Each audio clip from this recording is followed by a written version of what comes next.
Thank you. Good morning, everybody, please. Good morning. Good morning.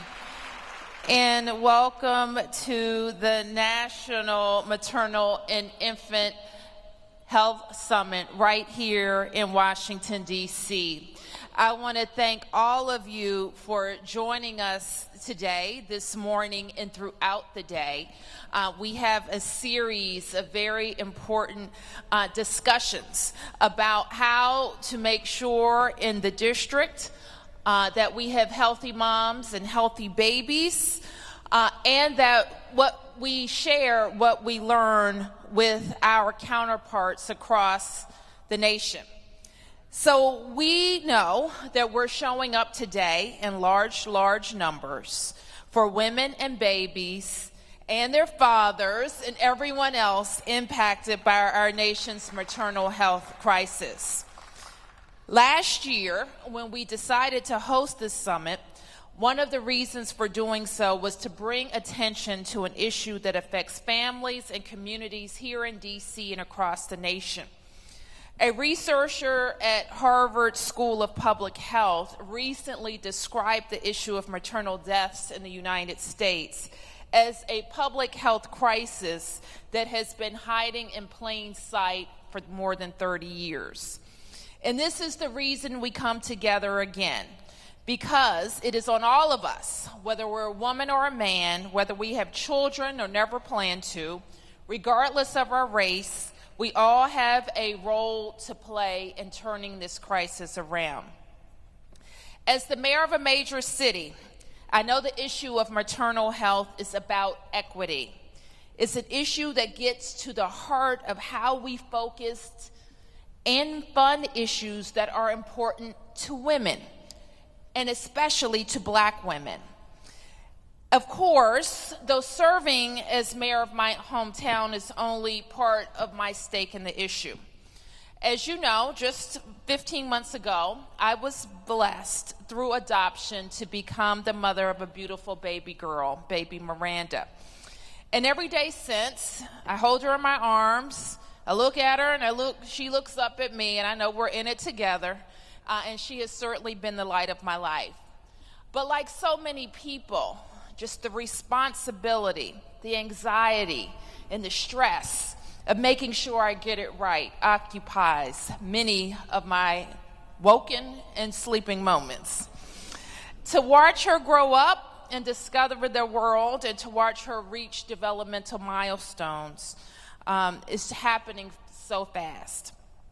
So as we come together today, but because we believe that every family, regardless of how that family came together or how big the family is or whether the family was planned or unplanned, every family should have a positive experience welcoming a child into the world and not one fraught with fear and sadness. So my team has been really laser focused since we left last year on making sure that we're building the infrastructure in DC government, among our provider communities, among our healthcare companies and organizations and nonprofits to support our families. So we put forth a series of tough questions. How do we increase access for all of our residents to healthy food, to safe housing, and to clean air and water? How do we build safer neighborhoods so that we can reduce the amount of stress and trauma on our residents? How do we make sure that more of our families aren't losing fathers and brothers and grandparents and children to senseless violence or to the criminal justice system? How do we ensure that every woman in our community has convenient access to gynecologists and obstetricians? And there are so many other questions that I'm sure will come up throughout the day. Today and every day, we continue to sound the alarm about maternal mortality rates in our nation and how African Americans are disproportionately affected. We also recognize that the health of women and families does not begin and end with pregnancy, and that in both our communities and our bodies, the dangers that we face are obvious. So we commit to proactively finding and addressing those dangers. Since last year, and our summit. We've created the Thrive by 5 Coordinating Council, led by Dr. Faith Gibson Hubbard, who you will hear from next. Together with our recently assembled Maternal Mortality Review Committee, as well as our newly established Commission on Healthcare Systems Transformation, Faith and her team are doing the important work in identifying gaps in our system and making sure the entirety of our government is behind getting those gaps addressed. You're going to hear from Faith shortly, and we'll begin our first panel. But before we do that, I want to acknowledge so many people who have been a part of making sure this framework is going to be successful for DC families. Let me first acknowledge one of our very important partners from the Council of the District of Columbia, at-large Council Member Anita Bonds. Thank you for always being here, Anita, to support families.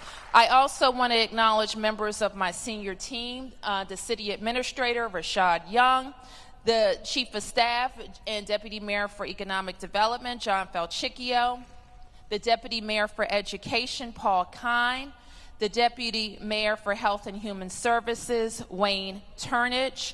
I also want to acknowledge the Director of DC Health, Dr. LaQuandra Nesbitt. Thank you, LaQuandra, and your team for all that you have done. I also want to acknowledge several of our cabinet members who are here, our DHCD Director, Polly Donaldson, our African American Affairs Director, Ashley Emerson, our Chief Medical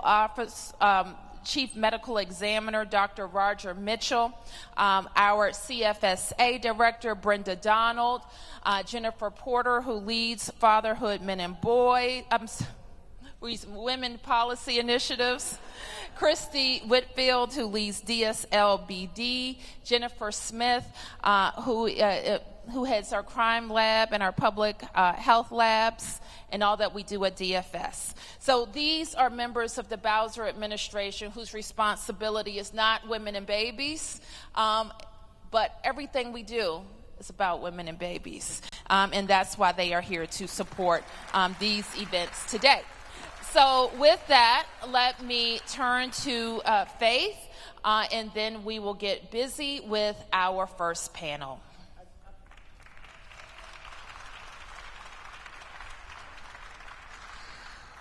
Ladies and gentlemen, please welcome the Executive Director of Thrive by 5, Dr. Faith Gibson Hubbard.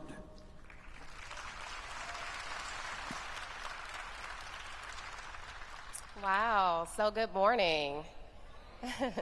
And welcome to Mayor Bowser's second National Maternal and Infant Health Summit.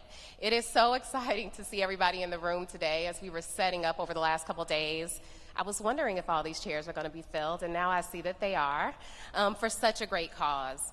And I'm really honored to stand here with you today as we stand together in support of moms and babies. We are convened here together to find ways forward to support all moms, babies, and families being healthy, happy, and whole. As the voice just said, I am Dr. Faith Gibson Hubbard, and it is truly a privilege to serve as the Mayor's first Executive Director of the Thrive by 5 Coordinating Council.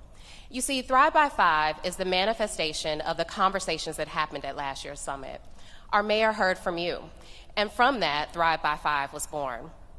And we are the city's first comprehensive initiative focused on maternal health, early learning, and the health of our very youngest DC residents from birth to age 5. We work in close partnership with many of the agencies that you heard the Mayor just mention and our non-governmental partners in order to spark the collaboration, innovation, and coordination that our families so desperately deserve and that they've told us that they wanted for so long. So I could talk to you about all the different things that Thrive by 5 is doing, but we're actually not here for that today. So I will definitely direct you to our Thrive by 5 website at thriveby5.dc.gov and ask you to take a look at the things that we're doing and the upcoming work of our Thrive by 5 Coordinating Council, which in a very exciting way has 8 seats for parents. And so that lets you know just how committed our mayor is to hearing from parents and them being the experts in the room in order to move our city forward. So I want to pause here and thank a few folks and our partners who have helped to make today possible. So I want to say thank you to Aetna, Johnson & Johnson, Medstar, AmeriGroup, Sibley Hospital, Children's National, AmeriHealth, the George Washington University Hospital, and March of Dimes. Your partnership has been instrumental in making today happen. I also want to give a huge thank you to someone who's always behind the scenes, Mr. Lamont Akins with the Mayor's Office on Community Affairs. He has really been my partner in this journey. I want to also thank DC Health. I want to thank OSSI and their Division of Early Learning for their support, as well as the Mayor's Office on Women's Policy Initiatives for all of the support as we've been on our Maternal Mondays journey, and also to my colleagues and the Deputy Mayor for Health and Human Services for your support. And most importantly, I want to thank Tiffany Wilson, who was a part of the Thrive by 5 team. It's been the two of us really moving things forward, and without you, I'm not sure that I would have been able to make today possible. Now that I've said all of that, I want to return back to the comments that the mayor made. She did a great job of summarizing exactly why we're back here today. And while we can definitely celebrate the improvements we've made forward, we are still very much in crisis mode. We are back here today because this event, this summit today, should be the start of our call to action again and the activation of our collective action, because we all are responsible in order for ensuring that our moms and babies are well. You can pick up any newspaper, log on to any social media site, or even turn on your TV and hear about the stories that families have had to endure. The statistics and negative outcomes that we hear, particularly for Black moms and babies, are no longer surprising trends. We have to really take a look at ourselves and say, what are we doing to move things forward? There are things that government can do, and there are definitely investments that our great mayor is making, but what role are you playing in moving today forward? And moving this particular issue to one that we no longer have to worry about. About a month ago, I sent a letter out to you sharing my story about becoming a mom, and the journey was not easy. I had many of the same outcomes that we hear from moms that we otherize often. But when I was in that room birthing my daughter for the second time, this is my second pregnancy, I could have ended up exactly the same as many other moms that we hear from so often. So we have to share our stories, and we have to be willing to listen to the stories of others in order to move us forward. I hope that we will take today to see ourselves in the stories of others and see how those stories can really move us forward. The conversations that we start here today can spark new possibilities, and many of the panels that you'll see come after about motherhood, fatherhood, risk and resilience, food policy, and the role of fathers are just the start. This afternoon, we will also have breakout sessions, which we hope will really focus more on our local investments, and we can really dig in and start that collective action together. In addition to the great conversations that we'll be having here on the main stage, we are also having the Health and Early Learning Expo, which I hope you'll continue to go back to all day, which should be connecting you to all the wonderful resources that we have in the district, and there should be no hidden programs in the District of Columbia when you leave here, because we have made sure that you can connect to those through the DCMaternalHealth.com website and also through the resources that we have here today. So before I get off the stage, I want to once again thank Mayor Bowser for your leadership, and thank you for the opportunity to serve for a way that's not just personal for me, but also is now really tied to my professional interests. It is truly an honor, and it is an honor to share this day and this space with each of you. Welcome.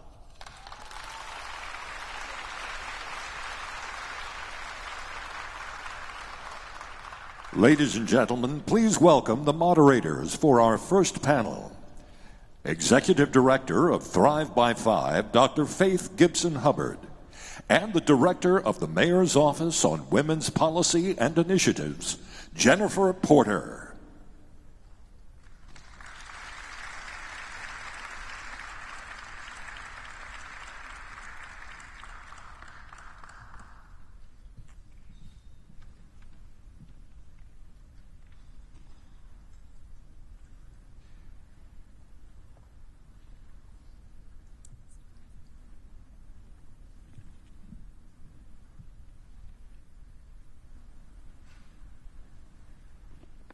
Morning.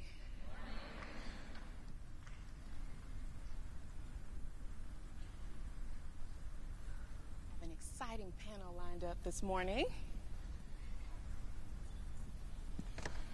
Ladies and gentlemen, Kim Churches, of the CEO of American Association of University Women.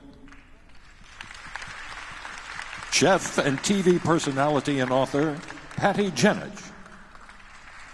And Dr. Esker Gamorachi Medzavire, OBGYN, Atrium Health.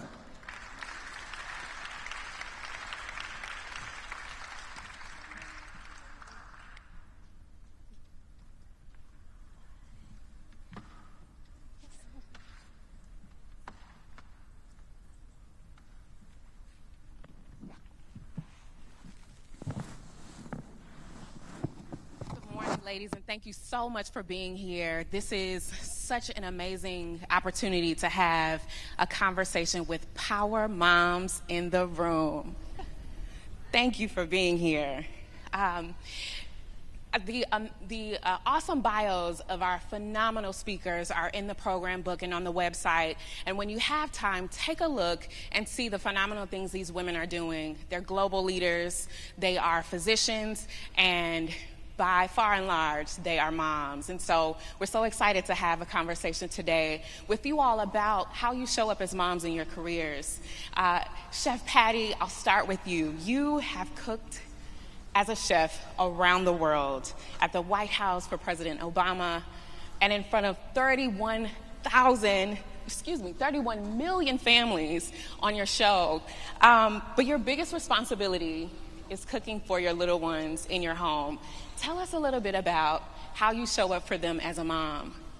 Thank you so much, and thank you so much for having me. This is such an honor, and it's such a great panel, and thank you everyone for being here. I think you're asking such a powerful, important question, because how you show up in so many ways. We were just talking about how being a mom and being a working mom, there's really no balance. There's really no having it all. There's making it every day at a time, but showing up for your kids in so many ways. So for us, the dinner table is the most important time. And it's showing up at the dinner table in many ways, not only having food at the table, which can be a big challenge on any Wednesday night, but also for us being Mexican Americans. You know, I was born in Mexico, moved here 20 years ago, became an American, and now I'm Mexican American dual citizenship, but my kids are American. And we talk all the time about how we have a double responsibility. We have a double blessing of inheriting from two different cultures, two different countries, but we have a double responsibility in doing right by Mexico and representing Latinos and Hispanos in the US, but mostly by showing how we enrich America. And we do. And through the noble lens of food is an amazing way to do it. Because when you think about Mexican food, Latin food, we're just giving what we've got. We're giving our ingredients, we're giving our love, we're giving our fuel. So at the table, I'm sharing with my kids food that their cousins in Mexico may be eating in Mexico City. The flan, the tacos. It's so incredibly satisfying to see that there's a hashtag Taco Tuesday and that America is embracing Mexican food regardless of what the political atmosphere may be. People love Mexican food. And they love what we bring to the table. It's not only the food and connecting them to their pride of where they come from, but what they can give to America, but also everything that surrounds the table for us, which is, it is the moment to talk. It is the moment to share. It is the moment to have people over. When our door is always open, there's always going to be an extra taco. There's no starting time. There's no ending time. There's always going to be more salsa in there for anybody. So it's about the food. It's about the connection. It's about no matter what's going on and what challenges there may be for work, for the show, for fundraising, for delivering to our partners. We all have extremely stressful jobs. You're there, you're present for your kids, you're giving them food, you're connecting them to the culture, and the most important thing is you show up.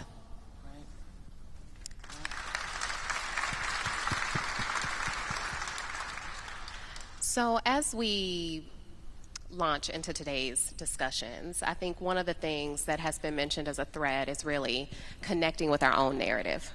And as each of you as moms, what has been a part of your experience either in birthing your children or in also being able to continue to show up and be who you are in your spaces and stand up for moms really resonates most with you? I know, Dr. Esther, we had a really great conversation on yesterday, which really blessed me. And so just to share a little bit about what are those things that keep coming up in your narrative that help you show up for moms. And then Kim, if you'd like to.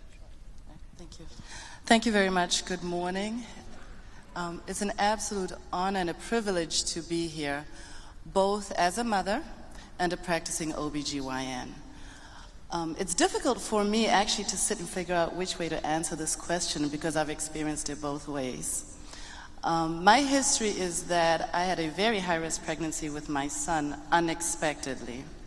He ended up being delivered at 24 weeks. He was 1 pound when he was born. They gave him a 40% chance of survival. They said that if he survived, we were pretty much guaranteed that he was either going to be blind, deaf, developmental disabilities, cerebral palsy. I was at the other end this time. I was the patient. I had the education behind me, but that all goes away when you're at the other end of it. And you're facing now the decisions that you have to make, not just for you, but for this person that is inside of you. That has changed my perspective completely on how I practice medicine. 24 weeks is the cusp of viability.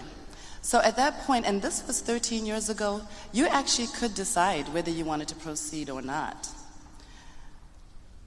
You're counseled, and then you have to think about it. And this is when I sometimes think that as providers, we have to think, how do we talk to the patient?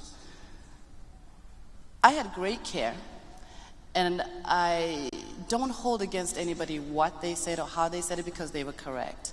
But the question that was posed to my husband and I was, well, how much disability are you willing to accept?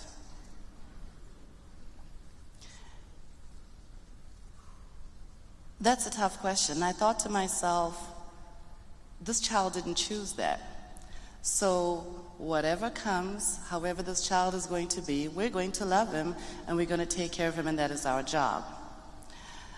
The second thing was my mother was in the room, and you get to see your mother and mothers in a completely different light.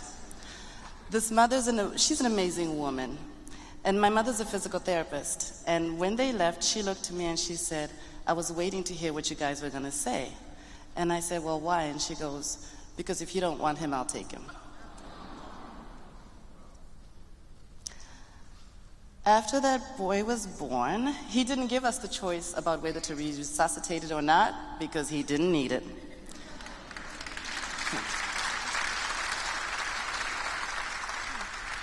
He's continued to be a fighter. We didn't want anyone to know that I was a physician because we didn't want to be treated any different.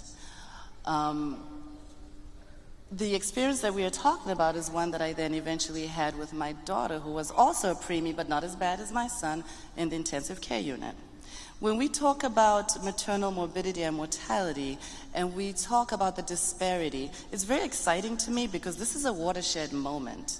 This was our dirty little secret before, and now we can talk about it. And we're not squirming in our seats, we're not all looking down, we can make eye contact and say, there is a problem. We can put race, and we can put gender, maternal morbidity and mortality, and talk about it. When we were talking about risk factors, I was an interesting patient because I had the education, I had the resources, I had everything, and yet I still fell into judgment. When my daughter was in the intensive care unit, after the experience with my son, my husband said, well, you know, he just wanted to feel like he did something. He's the dad, and he's like, I want to do something. I said, okay. And he said, well, ask them, what kind of formula does the baby need when she goes home? I said, well, okay, fine, no problem, because he wanted to get ready. And so I asked. Now, this person had been beating up on me and beating up on me and beating up on me all day. You've got to understand that there's now this, what we call the 4th trimester. The 4th trimester woman is feeling vulnerable, right? I'm already hormonal, I already feel like I didn't do something right, I had an early baby. And so I asked, well, what kind of formula is the baby going to go home on so we can get ready? And the response was, why? It's not like Wic's going to cover it anyway.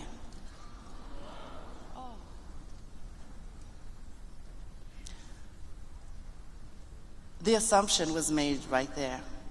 And I think to myself, I think I speak pretty good English.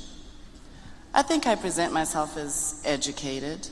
My husband would come from work in his suit to see the baby. And if you're going to talk to me this way, how are you talking to that other lady who doesn't look like me, who doesn't speak as well as I do, who doesn't have the resources that I have?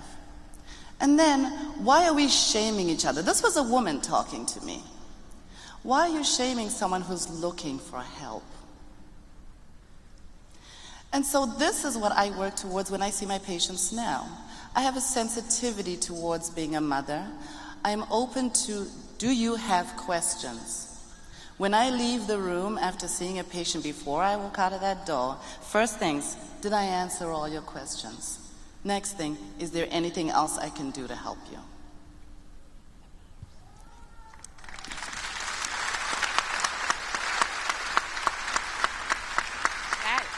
I have goosebumps, and I mean, when we talk about centering the narratives of moms and how you're able to take your personal story and channel it into your practice and how you're empowering moms and women, I have goosebumps.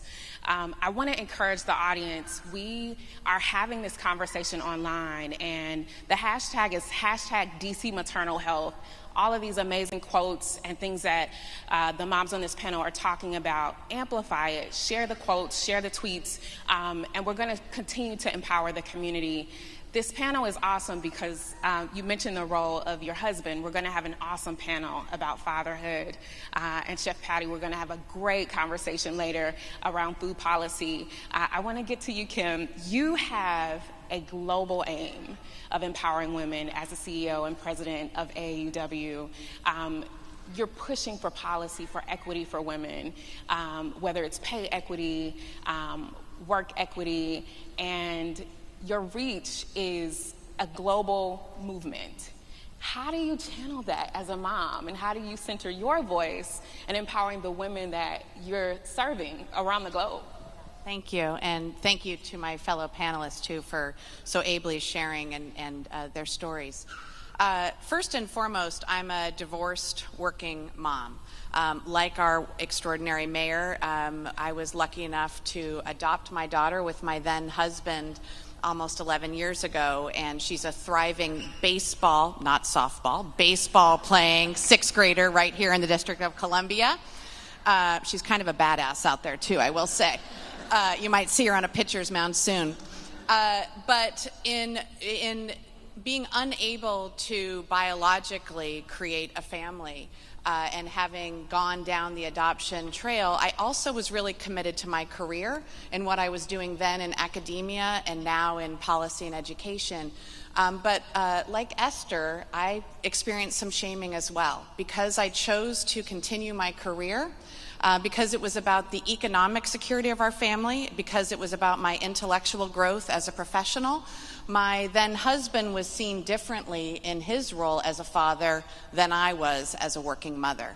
That shaming is not just women on women, it's men on women, and we're lifting up, unfortunately too often we're seeing fathers that receive a bonus for parenthood and mothers who receive a serious penalty.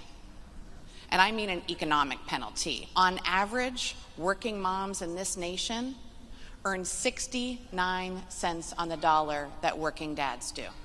That's unacceptable in 2019 and beyond. So what I believe the conversation, thank you, totally agree.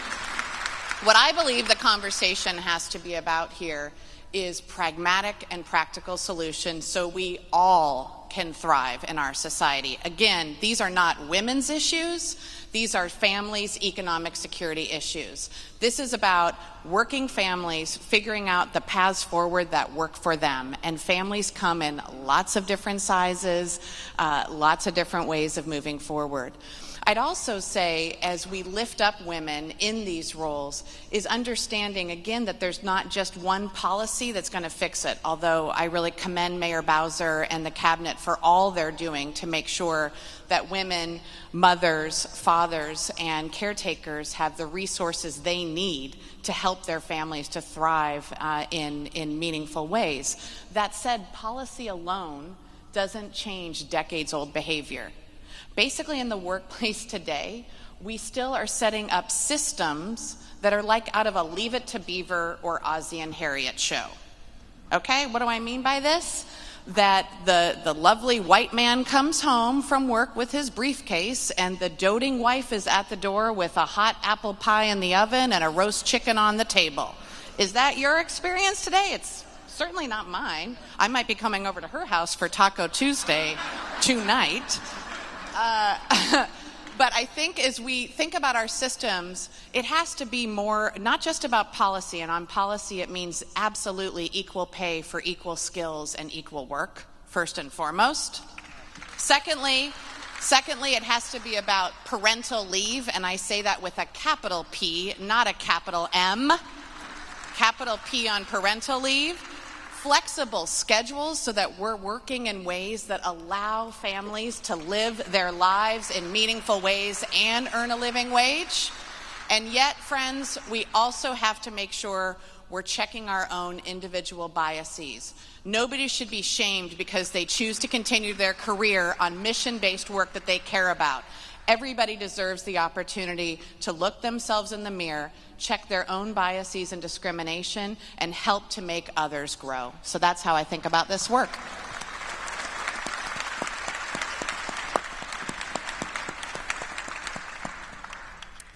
So you all have given us so much to think about. You probably should have your own individual panels.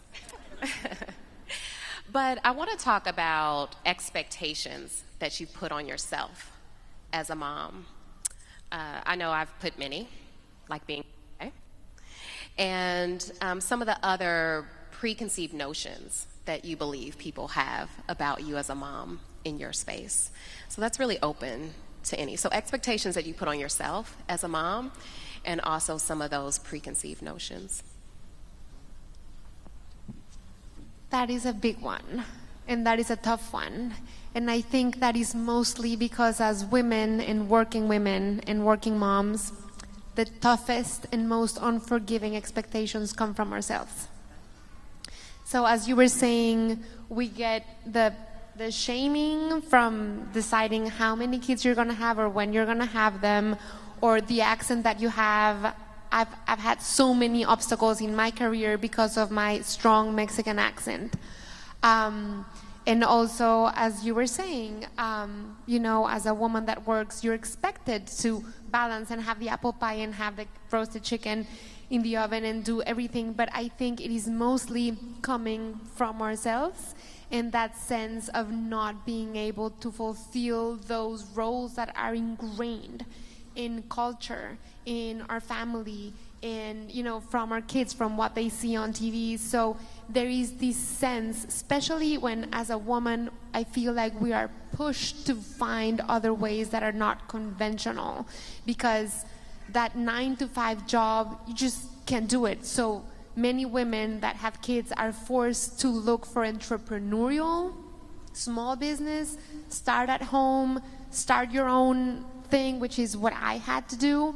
And then when you're an entrepreneur and you build your own business, aside from the obstacles that you may face, you have the toughest boss, which is yourself, because you never know when to stop or when enough is ever enough. So I think those are the toughest expectations. And just as you were saying, you have to look at the mirror and look at your own biases and exactly, try to be as humble and kind to others as you expect others to be to you. I think the expectations, how do we manage and tame our own expectations so we can be forgiving to ourselves? Yeah, I'll just add on that, this idea of perfection, of being the perfect employee, the perfect manager, the perfect mom, the perfect chef at home, the most welcoming family member, the best sister, niece, aunt, everything. Yes, it's everything. So checking that perfection level, for me, just in really basic terms as a mom, one thing that's really important to me is making sure I'm making Ruby's lunch on days that I'm, and just having that note from me in a homemade lunch is something I can check off on the box. It may mean sometimes we're visiting one of the terrific DC restaurants and having a meal for dinner together because I can't cook every meal, but it's those choices of how I want to be there for my daughter. For us, like you, the dinner table is really important, a time of sharing, but she's also accustomed to sometimes I need to take a conference call with people in Morocco, and I might be helping her with her math homework, have a headset on, stirring something on the stove, and she's seeing that. But I also believe for our children to be able to know, no, you cannot do everything all at once. My eye twitch is going just thinking about it. You cannot. That said, for our children to be able to see that you can figure out ways to blend, not balance our lives, really blend them, is meaningful for the next generations of saying you can be a mother who is there and present, looking at your kid in the eyes while still maintaining a career. The reality is, though, we cannot seek for perfection. We have to make choices on the things that matter most to us and not compare ourselves to our neighbors or to what we see in newspapers or magazines, because that's fantasy land. Absolutely. Such a good point. And one of the things that I appreciate that you said, Kim, was checking our own biases. I am expecting, and I'll be honest, I kind of had these preconceived notions. It doesn't take all that, and it's not that hot. And about 3 weeks ago, we had a heat wave, and it's like, oh, wow, it's that hot.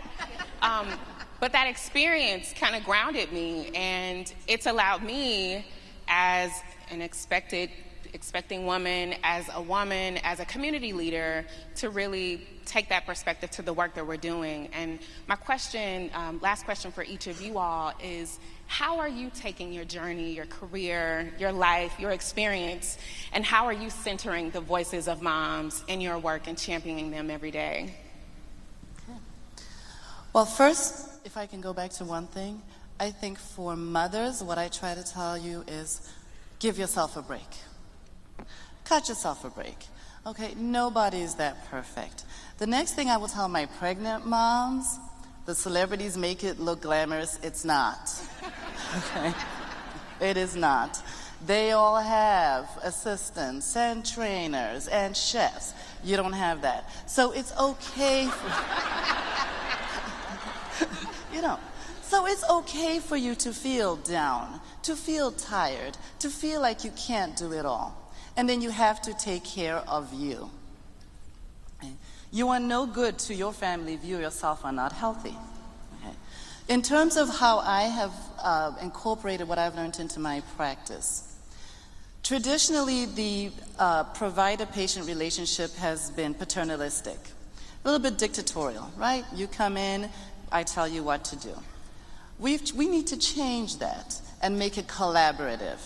Okay? You walk in the door, don't be afraid to come in with your list. I tell my patients, have a list of the things that you're really concerned about. And then after we do our exam, we sit down and we talk. We need to end with number 1, number 2, number 3, number 4, number 5. And our answers for each one. We come up with our plan together. I find that if the patient has some skin in the game, then they're more likely to be compliant and they're more likely to work with you. And then they feel that they were heard and they were listened to. That to me is the most important thing. It's got to be collaborative.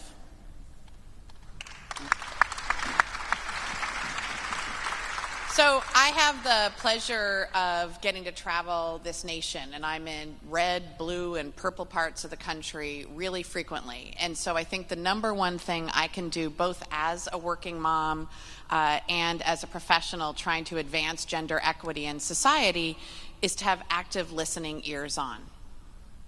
That means talking less and listening more to what the real experiences of families are today in thinking about education, skills for the future of work, worrying about health care, schooling for their children, how they're going to be able to pay the rent, etc., so that we can then craft the right policy solutions and real-world solutions so that everybody can thrive. And I have heard amazing stories around the country that have helped me to rethink the way that we approach, paid sick leave, or how we approach flexible schedules in the workplace, or how to create better blend, again, for families. But it's only by closing my mouth and listening more that we can make sure we're hearing the experiences of real Americans today. The things that you all are saying are so humbling, and I'm learning so much from being on these panels, so thank you. But I would say two things. One, definitely learning from other people and opening yourself, because I think as women, we tend to feel like we need to nurture everything around us. We need to take care of our kids. We need to take care of our home. We need to take care of our husband. We need to take care of our families. In my case, my family back home in Mexico. So you feel all these responsibilities. So in a way, it all feels like it's centering on you, and you feel all these responsibility and expectations, and we forget to open up and see examples of how other people are coping in different and experimental ways that may not be what is by the book and what you're expected to do. And along the way, I found that one thing is very, very important, and it is to, of course, do the short-term things that are most important to you, which is being there for your kids, putting the food on the table. If you have to travel, there's times that I have to be away from home 10 days, to be there present on the phone. With technology these days, it's easier. But knowing that on the long term, you have to know that there are certain things that you will never put on the negotiating table. It may be your identity, your accent, your looks, the way that you work. I think we're all expected to put everything on the table. When as women, we're trying to work and we're trying to do something, we're expected to just give everything. And we have to make sure that there are things that we just don't put on that table, and they're not to be negotiated. And the hard part is that those things tend to be the things that we feel most embarrassed about and most vulnerable for. And again, I'm going for my accent because I've gotten such a hard time with that. Or where I come from, or the looks, or, I switched careers. I was a political analyst and worked at a think tank and switched to cooking, and I got so much slack from, now you're just washing the dishes and you're rinsing pots and pans, and how could you leave, your work at a think tank for doing these? And I feel that you have to think in the long term in some instances, and those things that you're never willing to put on the table, you don't get the reward for in the short term ever. It's in the long term, and you have to be willing to just work it.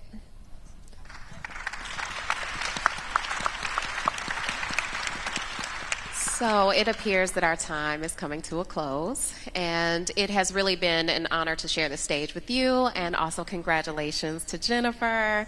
Welcome. We'll check in and see how easy it is for you. But I do think that you guys left us with some really great food for thought around how to really continue to elevate the voices of other moms. And also, I think what I also heard in our conversation was it's not just about the moms alone, right? But all the other people that make it possible. It goes back to that village concept, and dads, and as the mayor mentioned in her remarks, some people might not want to become parents, but there is also a role to play in that space. So thank you so much for sharing this time with us, and thank you for sharing your stories, and we are really excited about the next panels to come, and we do hope that you will continue to share as we go through this day on social media any stories or questions you might have by hashtagging DC Maternal Health.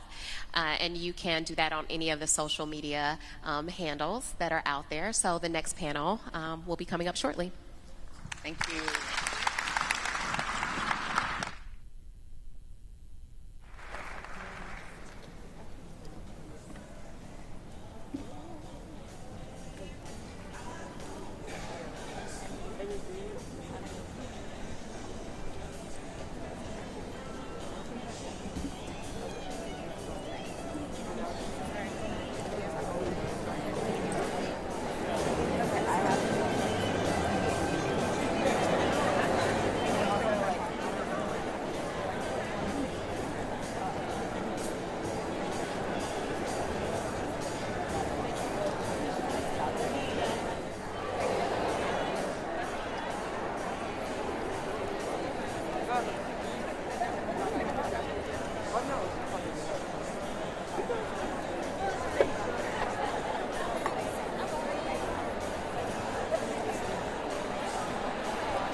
Ladies and gentlemen, please join me in welcoming to the stage the president of the Congressional Black Caucus Foundation, David Hinson.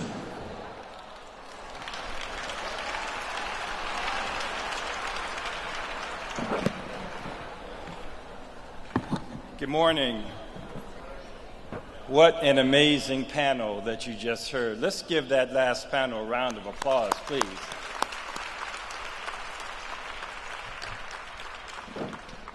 On behalf of Board Chair Congressman Cedric Richmond and the Congressional Black Caucus Foundation, I'm pleased to be with you today. I want to thank Mayor Bowser for her vision in leading this annual national summit that focuses exclusively on health policy, innovations, and emerging issues in maternal and infant health care. I cannot underscore enough the strong leadership that Mayor Bowser brings to Washington, D.C. and to our nation at a time when strong leadership is most needed. The Congressional Black Caucus Foundation's mission is to advance the global Black community by developing leaders, informing policy, and educating the public. This summit kicks off our annual legislative conference. At this conference, we bring together policymakers, community leaders, the business and nonprofit communities, and thousands of concerned citizens from all across our nation and abroad.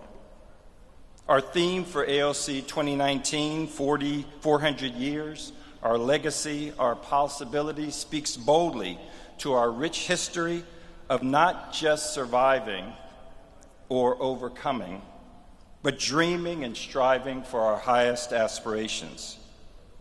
But as I think about this theme, I can't run away from a troubling fact. That is that our Black women and our Black children are under siege. According to the CBC, Black women are 22% more likely to die from heart disease than white women, 71% more likely to die from cervical cancer than their white counterparts, and a full 243% more likely to die from childbirth than white females. A recent Harvard University article said it best: America is failing its Black mothers. And when America fails Black mothers, it fails the backbone of the Black community. It fails the primary educators of our children. It fails the keepers of our spirit and our faith, not just for our community, but for our nation. And it fails generations to come. As it has been since the first Africans landed in the British colonies in 1619, if there's a solution to the issues of Black maternal and infant health, we will find it, and will likely find it at this summit. If there's a policy that restricts Black women, in fact all women, from health care that they need and deserve, we will change that policy. And if there's an obstacle to women living lives of joy and peace, free of pain and suffering, then we will remove that obstacle. As President Obama often said, we are the leaders that we are looking for. I believe that you are the leaders that our nation needs today. I thank you for getting up this morning and coming here to participate in this Maternal and Infant Health Summit, and I wish all of you great health and prosperity, and I look forward to seeing all of you throughout this week at ALC 2019. Thank you so much.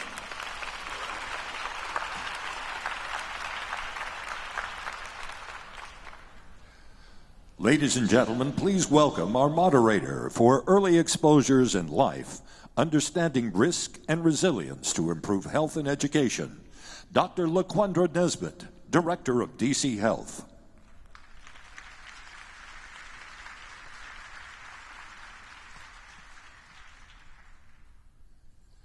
And our next panel, Dr. Myra Jones Taylor, 0 to 3. Linda Goler-Blount, Black Women's Health Imperatives. Dr. Joya Creer-Perry, National Birth Equity Collaborative. Dr. Nina McConico, Child Witness to Violence Project, Boston Medical Center.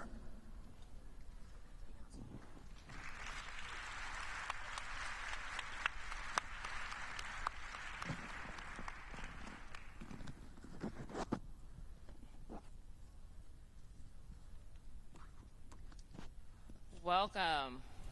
Good morning, everyone. We're very excited to be with you all this morning. We have an esteemed group of panelists. You'll be able to find their bios in your program booklet. As has been stated this morning, earlier today, we have a tremendous approach to how we are working to improve maternal and infant health here in the District of Columbia. At this year's summit, we've decided to discuss a broad cross-section of topics. The panelists that you have here before you this morning come from a broad sector of things that are required to improve health, and we're going to focus on the intersection of health and education, looking at things that happen very early in life, beginning in pregnancy, what happens to a woman's health that can impact both the woman's health as well as the child's health. And we're also going to talk very much about the intersection of health and education and how that impacts the overall health of women and babies. So we're going to go ahead and get right into our discussion. And we're going to start with Dr. Joya Creer-Perry, who's our physician on our panel, and to go ahead and get us started. Last week, the CDC published a report highlighting some of the outcomes that happen with pregnancy-related deaths, as well as what we call severe maternal morbidity, or 21 things that could happen as a result of complicated labor and delivery. And some of the findings of that report highlighted some of the inequities or disparities that can happen with birth outcomes. And there's, we've talked a little bit about the differences between birth outcomes in Black women and white women. And in that report, Black women can have pregnancy-related death ratios that are 3 times higher than their white counterparts. But even when we look at college-educated women, the rate becomes 5 times higher in Black women than their white counterparts. So if you can talk to us a little bit about why that could be, some of the reasons behind that. We talk about something called toxic stress and weathering, some of the reasons why that could be. So thank you so much, Dr. Nesbitt. Can y'all hear me? I am so honored to be here. Thank you for inviting me. And this esteemed panel, I love every time I get to be with all of you. So really, toxic stress or trauma is another way to think of it, are those events that happen to us. We talk about it a lot in childhood experiences. There are severe events that shock you, that stun you, that knock you out of your feet, right? So things like having a parent who is addicted to drugs or being abused. But also we know that as Black women or as Black people living in this country, the toxic stress of dealing with racism has also impacted our bodies as well. And so that's why you can see, thank you, that's why you can see despite income, despite education, despite weight, right? So Black women who are normal weight have worse birth outcomes than white women who are obese. And so that doesn't say that we don't need to make sure that we have education and we ensure that we have all the things that we need to be resilient, but we also need to work on what are the things that are harming us, like racism and gender oppression, that make us have to be so resilient. And how do we start tearing those systems and really challenging those systems in the first place? Thank you for that. And so we're going to keep with this theme around what happens to Black women and Black women having to endure stress or some of the things that happen in the environments where Black women are, and ask Linda to talk a little bit to us. Linda has been with the Black Women's Health Imperative for about 5 years, but has lots of experience in the private sector that she brings to that work. And, you know, some people, when we talk about Black women's health, we're talking about maternal health. But there's maternal health, there's Black women's health. We know here in the district when we started having the summit, or we were preparing for the summit last year, that healthy women have healthy babies. And so we focus a lot on keeping women healthy overall. So can you tell us a little bit about, from your experience from the private sector, the things that the Black Women's Health Imperative focuses on, where your areas of focus are, and the types of responsible policies that could be implemented either from the government, the private sector, that help to create the right types of environments where we can reduce these types of stressors that Dr. Perry has talked about? Sure, thank you, and good morning, and thank you, Mayor Bowser, for doing this and conducting this summit. I'll start with just about work. So there's a fair amount of research out there that shows that Black women work, on average, in the private sector about 20% more than white women. There's no benefit to the company, no greater revenue, no cost cutting, no greater productivity. There's no benefit to the corporation, but there is a toll on that Black woman's health. And she does it because of the environment she's in. She's expected to work harder. She's checking her work. She's rechecking her work. And as it turns out, if she were to actually stop doing that, nobody would notice. So I'm not recommending that all of you start working just a 4-day week from now on. But when you have that presentation, or you're going to produce something, think about kind of how many times you're going through that and why you're doing that. Because we do it because of the environment. It takes a toll on our health. So as Joy has said, these women who are professional, educated, are having worse birth outcomes than low-income, low-educated white women. But we feel like we have to because of the environment. So we've got some policies in place, like family leave, which needs to be significantly improved. In this country, family leave pales in comparison to other countries. Parental leave, policies around supporting the woman. But it's not enough. And what we've seen at the Black Women's Health Imperative is a couple of things. Black women, or women, actually, it's not even Black women, women do not support each other in the workplace. So if a woman has an opportunity to help someone, if they see something, they hear something, and they know something's going to happen negatively or could, only about 25% of women would tell her, you need to know this, or let me help you. So we've got to create an environment of support, and we also have to look at the biases. So one of the things that we're working on is implicit bias training. I guarantee you, if senior management's bonuses were tied to how well underrepresented minorities performed, how well women performed, we'd see a completely different workplace. So when we get those kinds of policies in place, then we will see women's health, and Black women's health in particular, improve. Great. So, you know, at DC Health, we implemented a policy not long ago, about a year or so ago, that's intended to support women and families, that allows for our youngest employees to be 6 weeks old. They tend to retire at about 6 months old, or when they become mobile. So we have an Infants at Work program. That's intended to allow moms to be able, or parents, right? So it's not just for moms, because we have some of the fathers who participate in the program, to allow to be supportive for families, to allow for some bonding. But it also facilitates some of what you mentioned, for women to be more supportive of other women in the workplace. So they all have a companion, they have buddies, they have other people who help them when they have meetings. It's actually very therapeutic for some of us adults who need to get a couple giggles in with an infant in the workplace. But it also leads into some of the discussion that we want to have with Dr. Jones-Taylor, who's from 0 to 3 programs, and it's supportive of a lot of the 0 to 3 initiatives that we have in the district, where we know there's lots of evidence about what works with supporting parent-child interactions. There's lots of things that we know about evidence-based programs for early childhood development. But what is it that we need to know even more about that increases the participation in those evidence-based early childhood programs for those who should be participating in those programs? And what is it that we should know that improves the cultural appropriateness or the cultural acceptance of those programs so we can get the greatest benefit from them? Well, thank you so much for inviting me to be part of this panel and this important conversation. So I'm 43, and I have two 16-year-old kids at home, but I can still tell you the name of my pediatrician.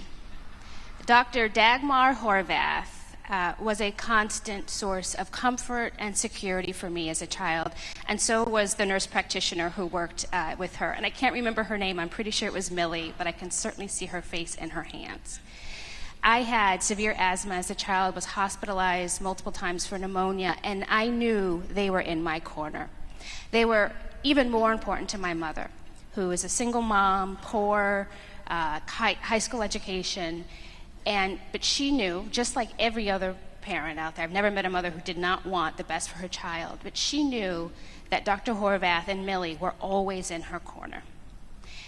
And so when I think about the things that they did for us, free diapers, we always left her practice with diapers in hand. They connected my mom to resources. And if they made a recommendation to my mom, you better believe she listened and she followed through because she trusted them. So when I think about the best way for municipalities, programs to connect with parents and make sure that they feel like that what you're offering is something that's for them, I strongly recommend you go to the pediatric practice. And my family's not unique. Research shows that regardless of income, race, geographic location, parents are more likely to trust their pediatrician than any other professional in their lives, which is the basis for something 0 to 3 has been running for many years. 0 to 3 is a national program that's or national organization that is committed to making sure all children have a strong start in life. And Healthy Steps is one of our programs, and it's rooted in that understanding that parents connect with their pediatricians. It's evidence-based. What we do that's different than other pediatric practices is we have an early childhood developmental specialist in the practice whose sole job is to connect parents to the resources that they need, do evaluations with them, make them feel that they have someone who's always in their corner.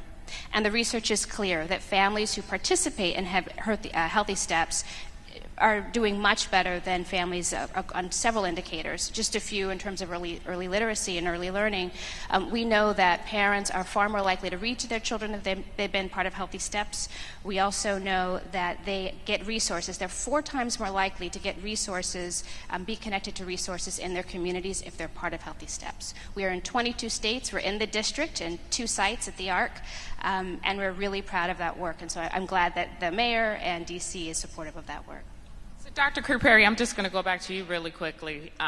Sure. We had a little bit of a conversation about how we get the broader healthcare provider community engaged in these types of things. And you had a very excellent point in some of our, I've known Joya for a while, but she makes a very excellent point about how the responsibility of the healthcare provider to know about all of these social programs. So just talk a little bit about how we deal with this in the adverse childhood experiences. The clinician can do a really good job of identifying them, but how we could do a better job of connecting people to resources like this in the community. Thank you. Yeah. So when we as providers or as physicians, as nurse practitioners, as nurse midwives, when we hear this idea of social determinants, we're like, man, I have to worry about your blood pressure and your housing insecurity. Like, that's just so many things. And so instead of us realizing that our role is not to fix housing insecurity as a hospital system or as an OBGYN or as a nurse practitioner, but our role is to know who does do that, right? Our job is to connect the community to the resources in their community. So that requires of us a new skill set that we really haven't learned before, and that's really knowing what's in our communities, knowing if you are in Anacostia, what are the social services available for the people in Anacostia? Not that you as the provider there in Sibley or some hospital are supposed to fix it for them, but you do have a requirement, really, honestly, to know what the resources are in your community so that you can make sure that your patients have those resources. And I think that should alleviate some of our feelings of anxiety as providers, that we can't fix all these things. It's not your job. We don't want you to do it. We don't expect you to do it. But you do need to learn what's out there and have case managers available. If you don't have them, have your office staff. If you have I had a small mom and pop shop when I practiced in New Orleans. So my front desk person was my case manager, was my clerk, was my office phone person, right?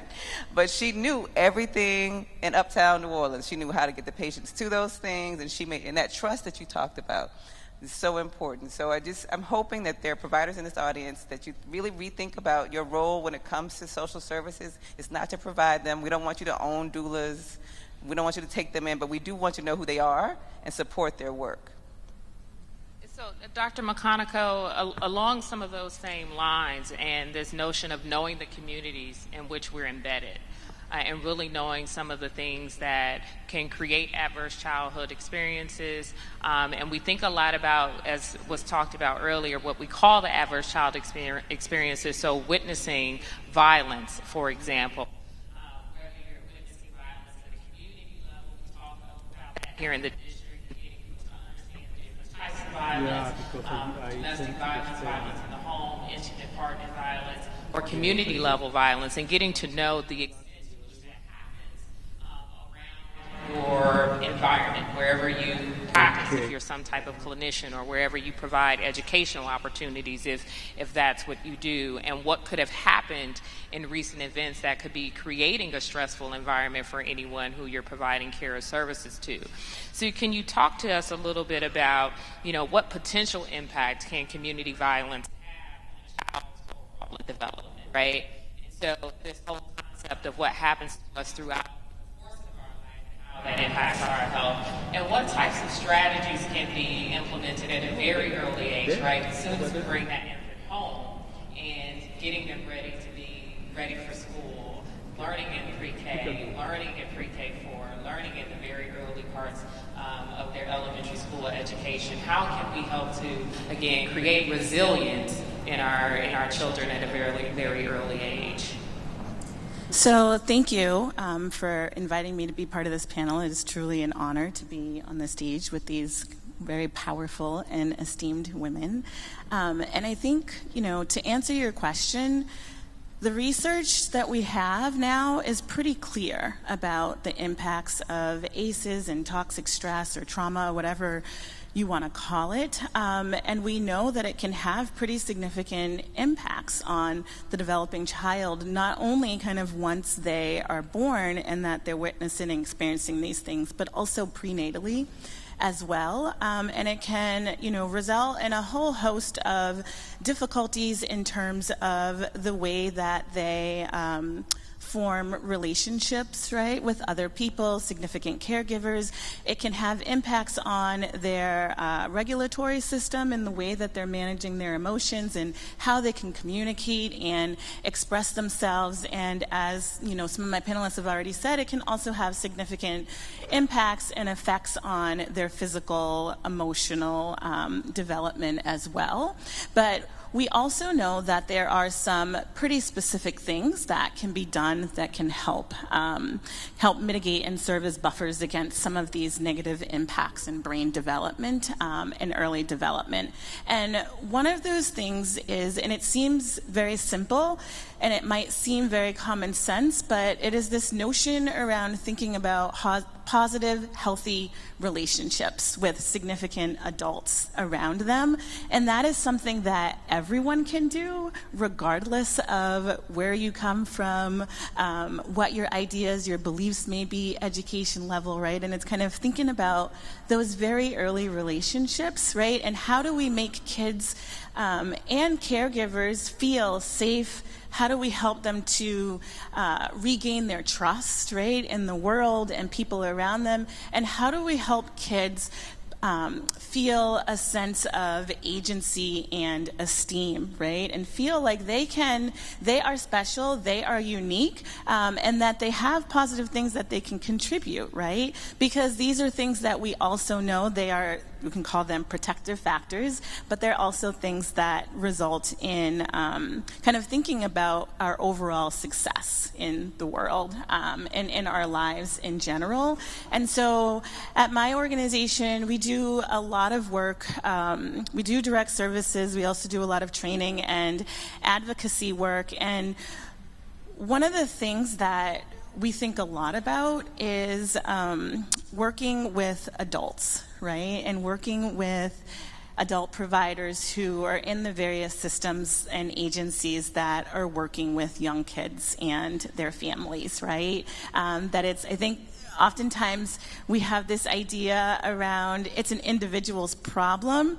It is something inherent, right, about them that, you know, may be resulting in these things, and we're missing the mark if we don't think more holistically, right, about all of these things. And that it was mentioned earlier in the morning that it truly does take a village, and we need to be looking at all of those systems that are surrounding and kind of around these children and these families, and knowing that a lot of times it's, yes, there are skills and things that we can do to support self-regulation and positive peer relationships, but it's really the systems that need to change and need to adapt the way that they are actually responding to the individuals and these families. So Dr. Pointer, we're going to end with you. And, you know, many of us think often about how to create resilience in our children, but fundamentally we should be thinking about how do we give children and families less things to be resilient about, right?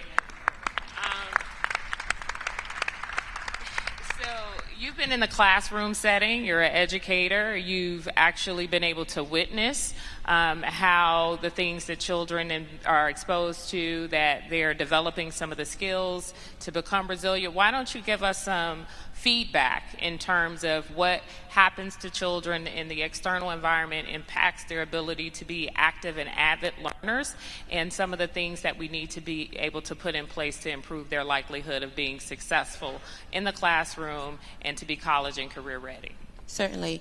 While we're waiting for policy and the world to lessen the burden, we still need to teach. And I think that is one of the things that I'm hoping we all will leave here today with an understanding. I tell my teachers all the time, if you want it, you have to teach it. You know, when a baby is learning to walk, we get down and we say, I'm right here, I'm right here. When they're learning to enunciate, we help them with their words. But when they misbehave, we send them to the office. That is not where the learning is going to take place. And so I want us all to remember these are skills that are observable and measurable and teachable. And when there is, I call it an invisible suitcase. So many times children came into my classroom with what I call an invisible suitcase. For some of my infants, toddlers, and preschoolers, that suitcase was very heavy. You have divorce and separation, you have poverty, you have what the research calls their risk factors. And I call it invisible because you don't always see it in their written report.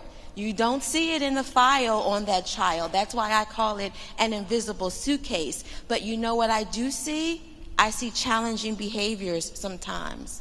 I see children who cannot orient themselves to choose a learning area and be able to enjoy their day.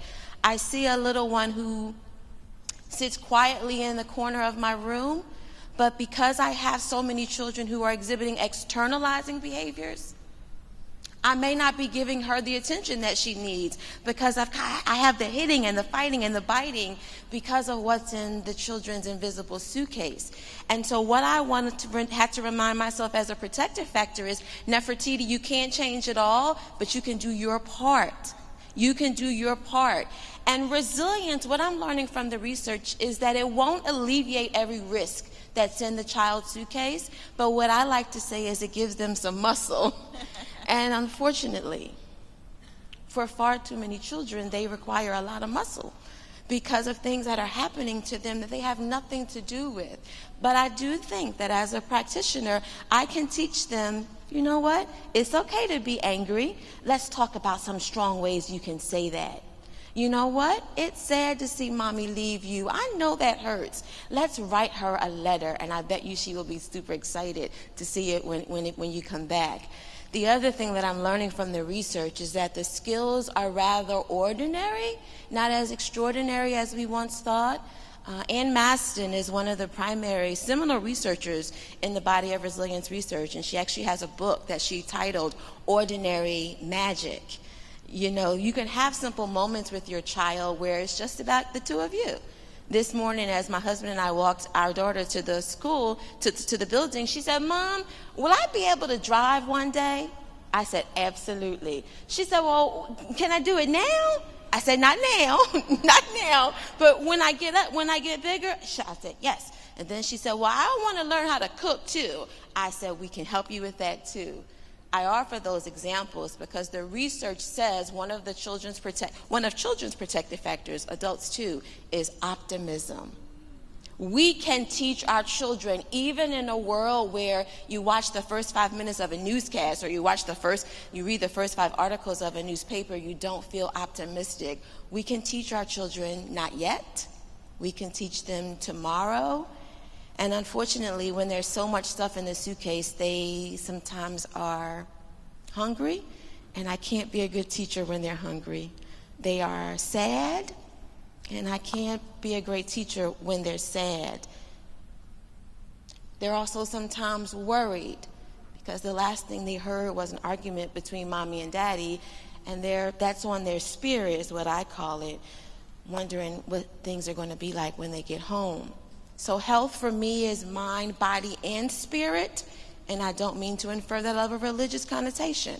I just mean when we say health, it is mind, body, and spirit. And it is important for the village to teach to all of that. And I think that's a great way to get started, to remember that if you want it, you have to teach it. That is a remarkable way for us to end it as well. So I want to thank all of you, our esteemed panelists, for being with us here today. And we should all remember as we go through this day that if we want it, we have to teach it. And if we want it, we have to come to summits like this to learn it. So thank all of you for being here with us today.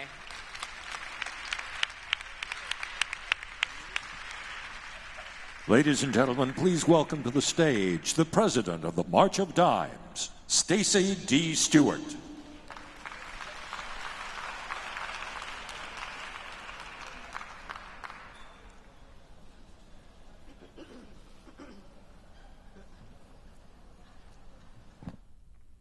Good morning. That was a fantastic panel. Can we give them another round of applause? They were great. It is my pleasure to join you all to talk about these issues about moms and babies, about women and babies, about the things that affect our health.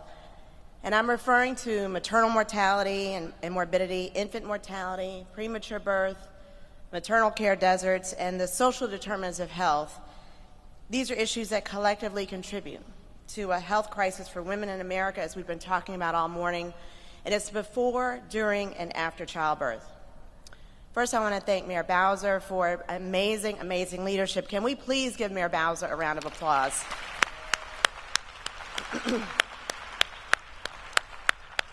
There are not many mayors here that are providing the kind of leadership that she is, and this convening is so important.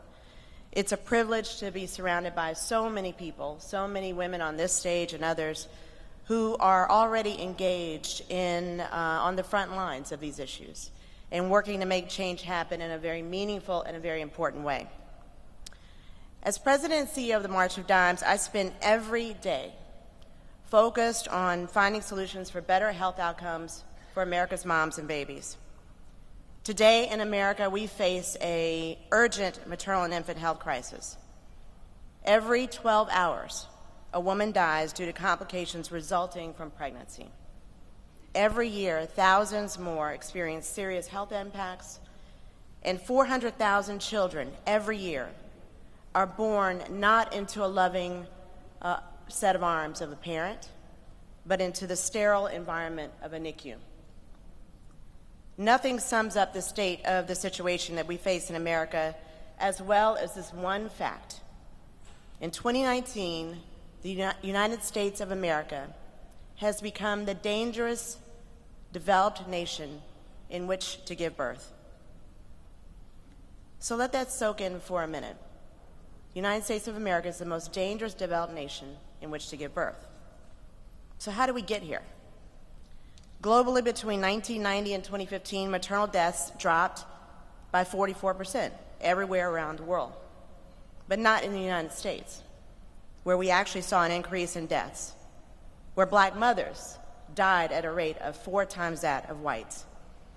That's the reality, as painful as it is to hear. And at times, to be honest, I almost avoid sharing those facts. The last thing in the world I want to do is to make any woman afraid to have a baby or think that it's unsafe to have a baby. But if we aren't honest with ourselves, we will never accomplish the change that we need.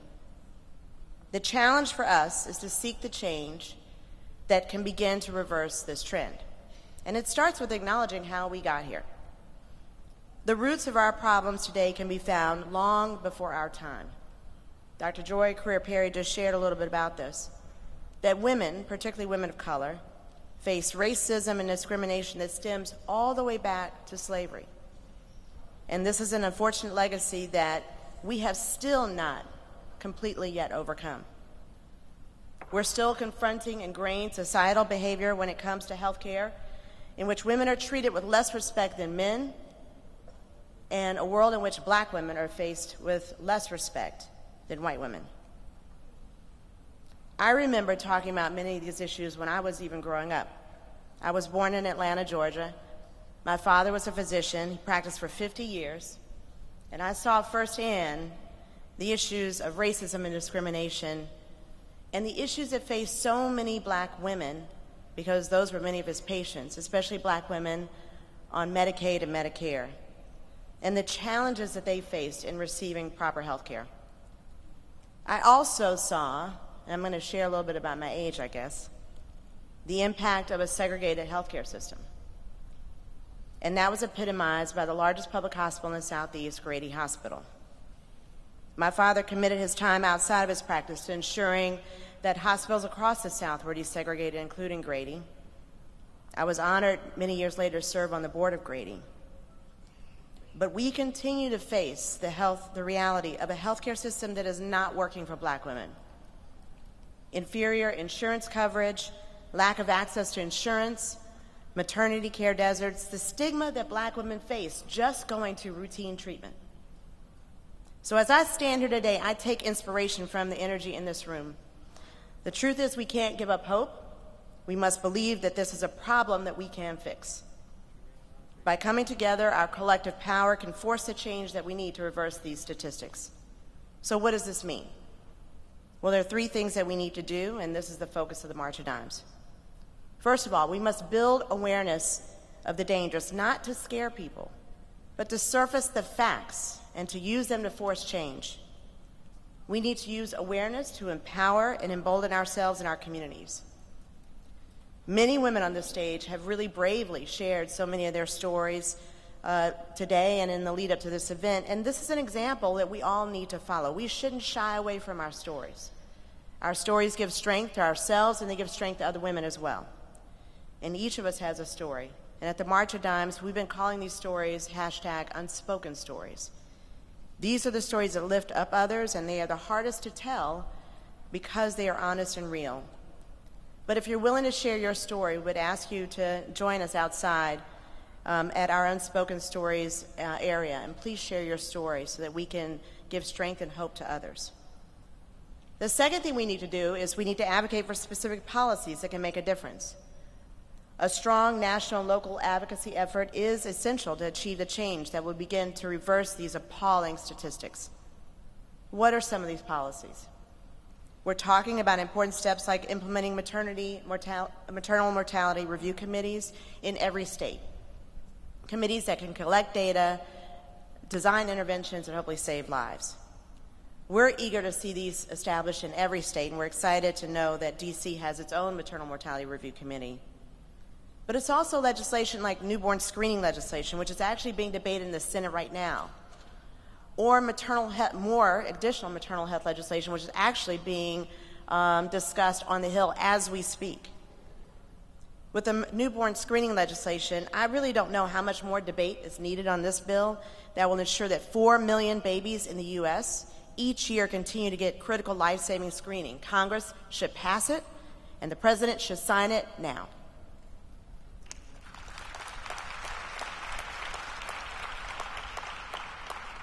We need to take action ourselves. We can't wait for our leaders when there are things we can do without them. The risks of waiting are too high. We know racism and implicit bias are pervasive and negatively affect the health of communities of color.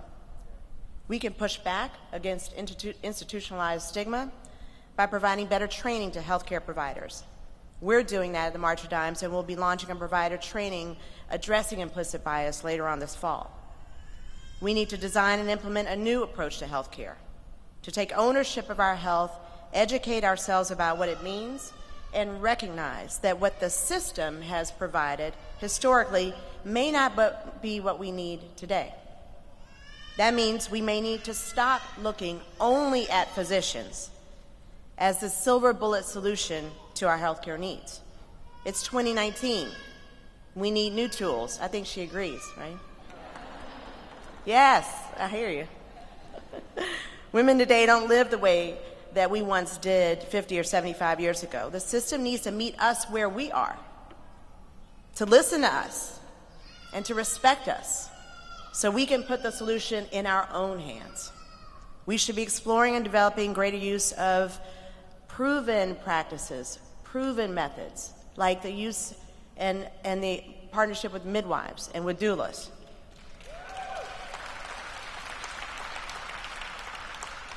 And looking at new solutions like telemedicine. These are the ways that women want to access information today, especially women of color, about our health and our health care.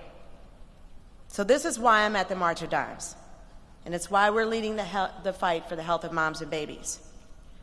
Last year, there was a groundbreaking report that identified the problem of maternal care deserts, telling the hard truth that more than 5 million women live in counties. In fact, 35% of all counties in this country are counties that lack a hospital that offers obstetric services, that lack even one OBGYN, and that lack even a certified nurse midwife to help women through their prenatal phase and into delivery.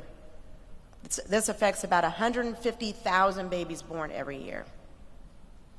We have a little bit of a situation like this even in DC. We launched our own national action agenda called Blanket Change by laying out 700 receiving blankets on the National Mall, one for each woman whose life was lost last year from pregnancy-related complications, and for the more than 50,000 women who almost died. Later this year, we will release our annual Mom and Baby Birth Report Card for Prematurity Awareness Month, and it will demonstrate that our problems in these areas are only getting worse. When I look back at our parents' generation, in many respects, it's clear we've come a long way.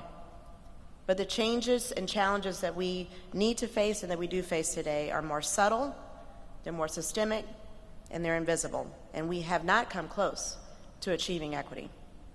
And so our fight continues. We're not powerless in this fight. We are not without hope. We know what needs to change, and we know what needs to happen, and working together, I believe we can achieve lasting change. So thank you for the work you're doing. Thank you, Mayor Bowser. Thank you for the advocacy, and know that today's March of Dimes is fighting by your side. Thank you.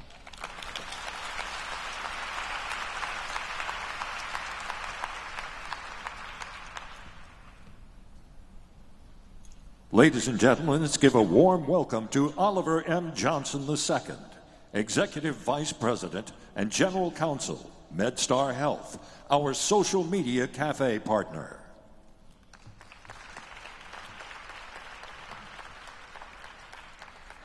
Well, good morning, everyone. So I have a habit when I speak of typically starting at some other point than the point at which those who counsel me tell me that I should, and so that's what I'm going to do today. So I've had a very humbling morning.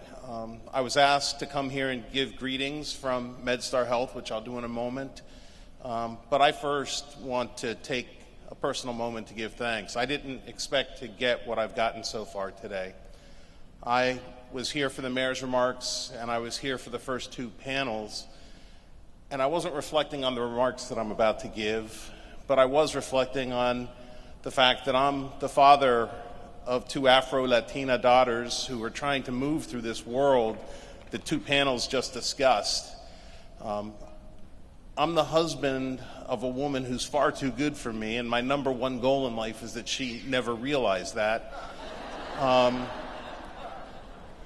I'm also an executive who leads a large team of predominantly women who face all of the challenges as members of my team that we've discussed this morning, and so I carry a special responsibility. And I'm one of the 8 senior executives of an employer that employs 30,000 people and provides the health care that we're discussing the need for. So I leave here today humbled, thankful, and with a renewed feeling of obligation to all of you, and my thanks.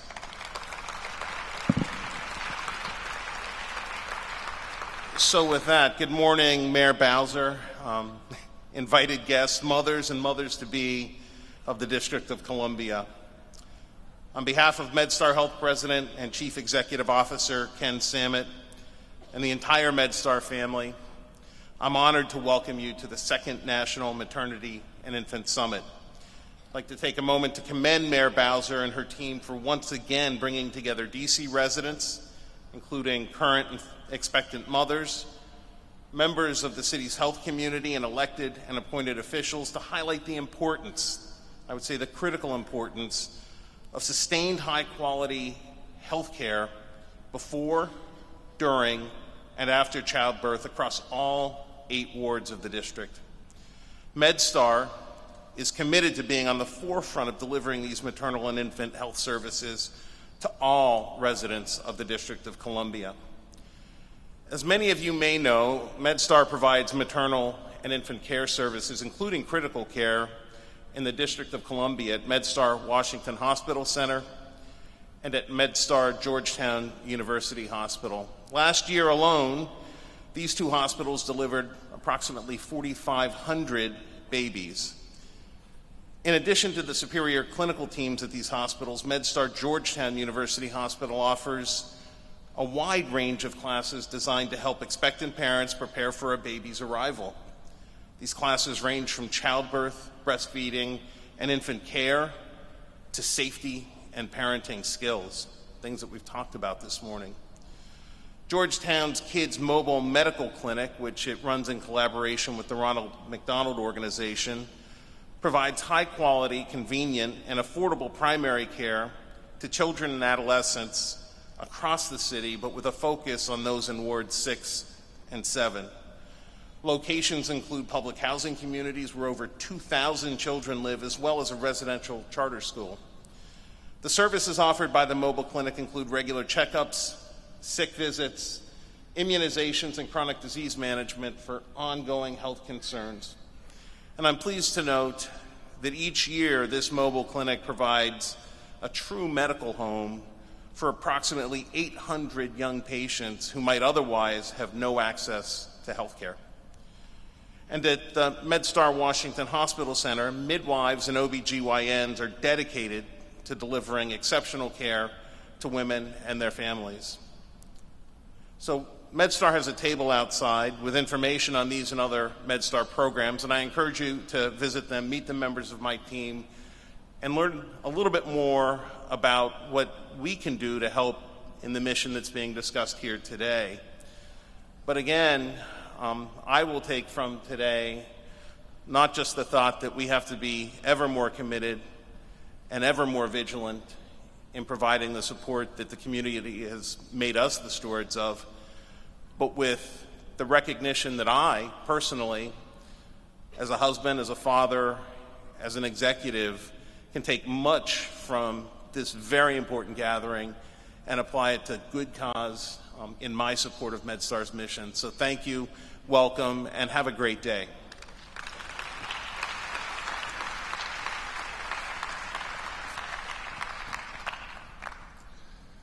Ladies and gentlemen, please welcome to the stage the moderator for the role of food policy, access, and nutrition in supporting positive outcomes for families panel, Ona Balkas, Food Policy Director, D.C. Office of Planning. And please welcome our panelists. Ward 1 Council Member Breanne Nadeau, Dr. Kofi Essel, George Washington University School of Medicine and Health Sciences, Dr. Sahira Long, Children's National Health System, Lauren Beal, DC Greens, and Beverly Wheeler, DC Hunger Solutions.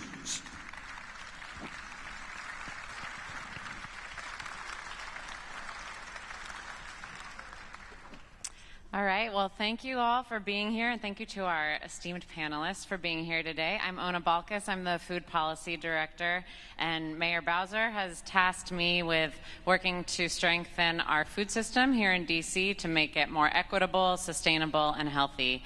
And I'm so thrilled to be able to make the really important connection between nutrition and healthy food access and moms and babies' health. I'm also the mom of a 6-month-old boy who likely would not be here without the impeccable care of the GW NICU team and the OB-GYNs and midwives. So I just want to take a minute to thank you. So to get us started, I'm going to ask Dr. Essel to talk about you've really noticed the connection between healthy food access, nutrition, and your patients' healthcare outcomes. And tell us more about that, how you see that connection every day and how that's impacted the way you provide healthcare. Sure. Hello, everybody. So I am a community pediatrician at Children's National. I see patients at Anacostia at the Big Chair. Hunger is something that I see day in and day out, and it presents itself in multiple ways. The term that we like to use in our sort of realm is food insecurity, and many of you have heard that term, of course, just so we're on the same page. Food insecurity when all members in a household don't have access, consistent access to healthy and nutritious foods to live active and healthy lifestyles, right? All members in a household don't have access consistently to healthy and nutritious foods to live an active and healthy lifestyle. Well, how does that present itself in our clinical spaces? Well, I'll sort of paint out a trajectory, what families sort of present with and how they look. In general, the first thing that we tend to see with our families is something called food anxiety, right? So a constant preoccupation, perseveration, a worry about where is my next meal going to come from. After that, we tend to see something called food monotony, right? A decrease in the variety, a decrease in the desirability, a decrease in the quality of food. In this sort of realm, we talk about things like the association with increased caloric intake, decreased nutritional value, things like obesity and other chronic diseases that are associated. After that, what tends to happen as a decrease in quality drops off, what tends to then happen is a decrease in quantity of food. Who is affected first? As you all know, parents, adults, will restrict food and protect children at all costs. Right? So adults begin to restrict their food intake, and lastly, children begin to restrict their food intake as well, right? I sort of tie something at the end as well. There's this concept of accessing food in socially unacceptable ways. That tends to be sort of a last step that we see as well. And depending on the community, that may look different. Some of the things that we talk about is bartering. Things like emergency food kitchens may be for some populations as well. In addition to even food pantry for some people, that may be what you see. Parents will do whatever they can to protect their children from the decrease in food intake, but we all know that children still are able to palpably feel, right, the stress that occurs in a home when there's hunger present. Adolescents, we know per the data, shows us that adolescents will decrease their food intake without their parents even knowing to be able to share food with their younger siblings, right? They'll do they'll do different things in order to protect the younger siblings and also protect their adults in the household as well. So this chronic stress that tends to happen in the household, right, that's triggered by food insecurity, is something that really inflames families. It does something that we call, it decreases their cognitive bandwidth. The ability to shift and focus on multiple different things is hindered. Why? Because I'm preoccupied with my next meal, right? Think about how that affects my ability to focus on taking my medications, getting to places on time, and all these other factors that are associated. What we tend to do at Children's National, and especially in my clinical setting, our clinical setting is ran by Dr. Long, who's next to me here. It's my boss. So one of the things we tend to do is we practice something called trauma-informed care. We recognize the role that trauma plays on the health of our patients. A trauma that's significant is food access, food insecurity.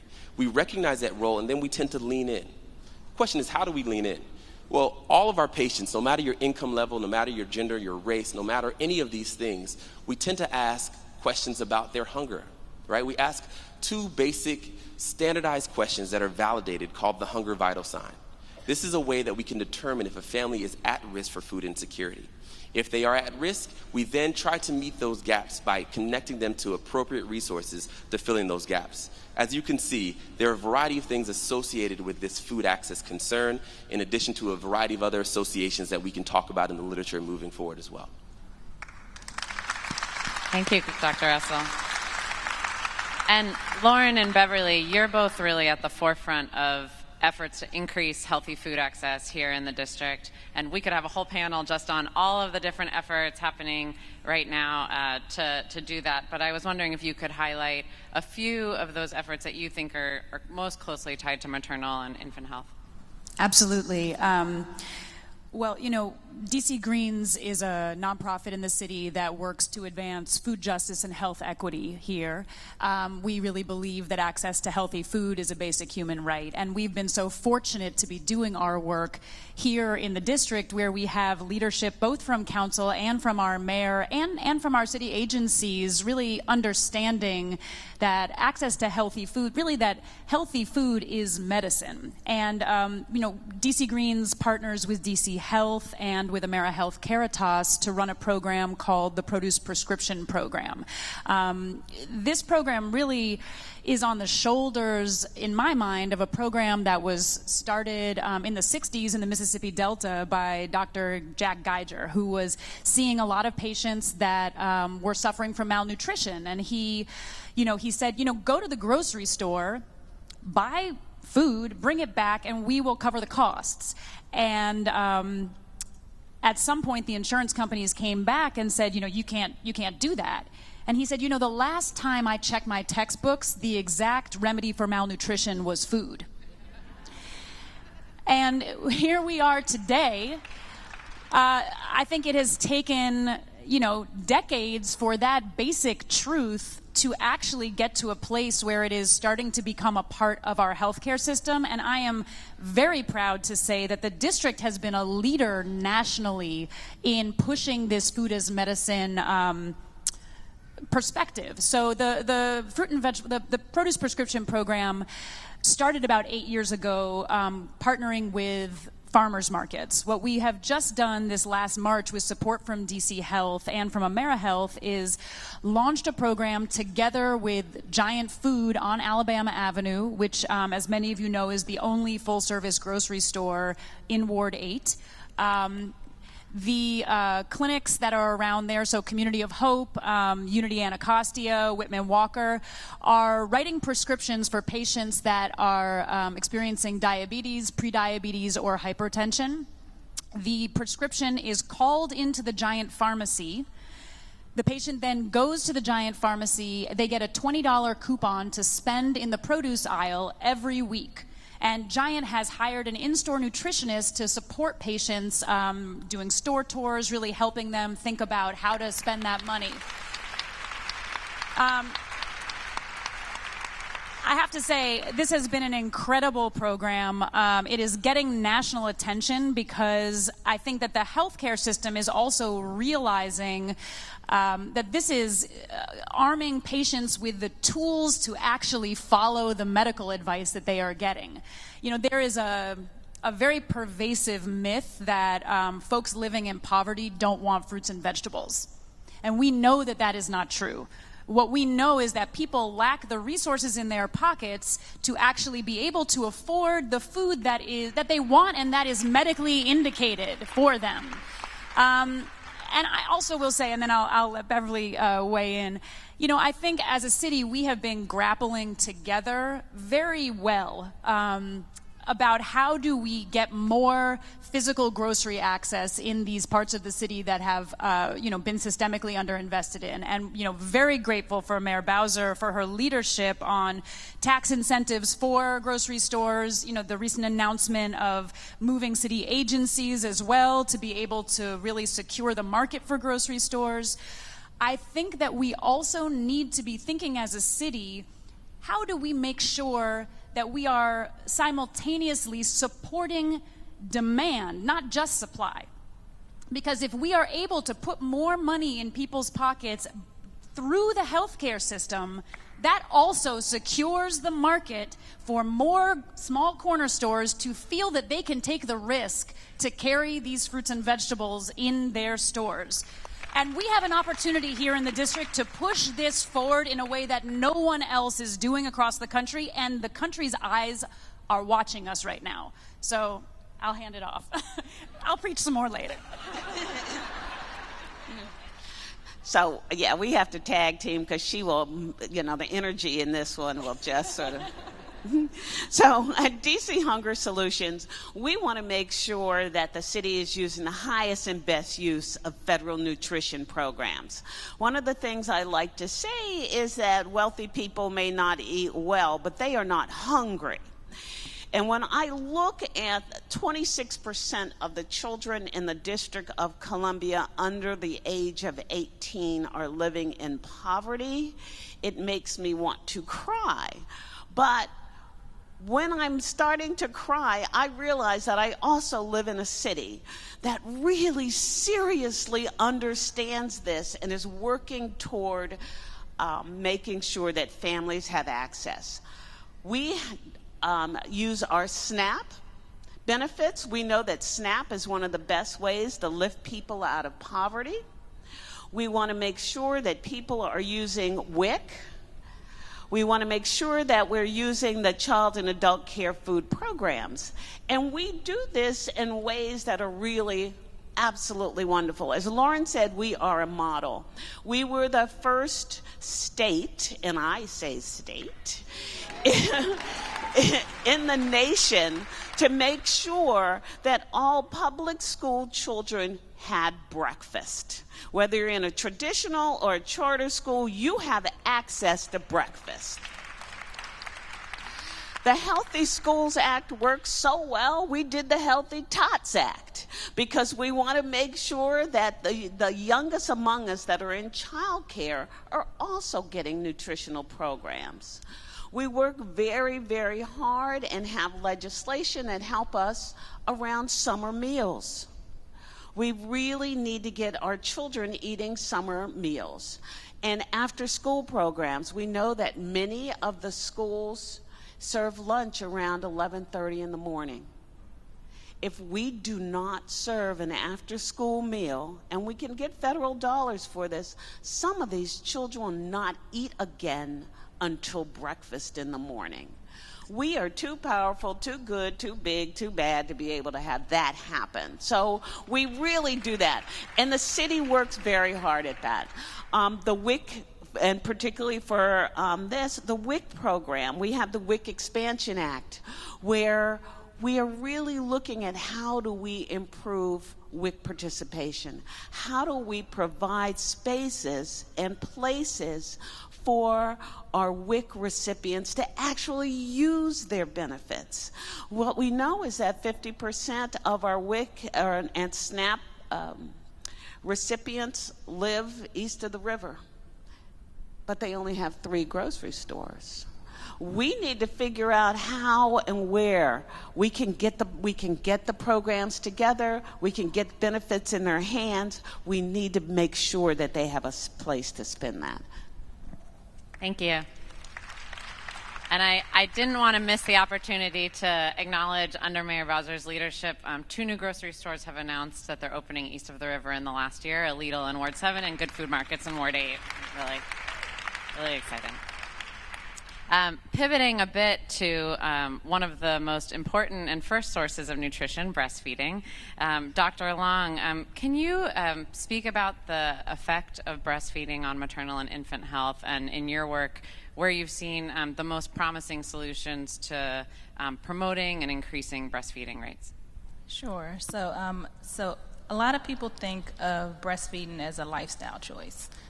I, as a pediatrician, like Dr. Essel shared, think of breastfeeding more as a public health decision. And I say that because what our research has shown is that because of our low breastfeeding rates, in the United States, we spend more than $3 billion on maternal and child health issues that could be prevented or decreased with breastfeeding. So think of what we could do with more than $3 billion if we weren't spending it on health costs. For children, the benefits of breastfeeding includes decreased risk of asthma, decreased risk of obesity, decrease in some childhood cancers, and also a small but statistically significant difference or increase in intelligence. So, you know, I credit breastfeeding with everything that I blame smoking for. My son is 17. He just started his first year in college. Well, my first son is 17, just started his first year in college, and I tell everyone he was reading chapter books because he was breastfed at 4. No, let me correct that. He wasn't breastfed at 4. He was reading chapter books at 4. And that's just the infant health benefits. For mothers, we see decreases in cardiovascular issues. We see also decrease in premenopausal breast and ovarian cancer, decreased risk of diabetes, type 2 diabetes, which we all know those are, you know, devastating health issues that we're trying to fight as public health issues that we could definitely decrease by breastfeeding. I've had the privilege of serving as the president of DC's Breastfeeding Coalition forever, since we started in 2004, and I'm also on the mayor's newly established Lactation Commission. And some of the work that we've been able to do that I think is promising, not only are we looked at as a model in food policy across the nation, but we're also one of the go-to breastfeeding coalitions to share what we're doing. And we've not done it alone. We've done a lot in collaboration with the Department of Health, so thank you, Dr. Nesbitt, for supporting the work that we do.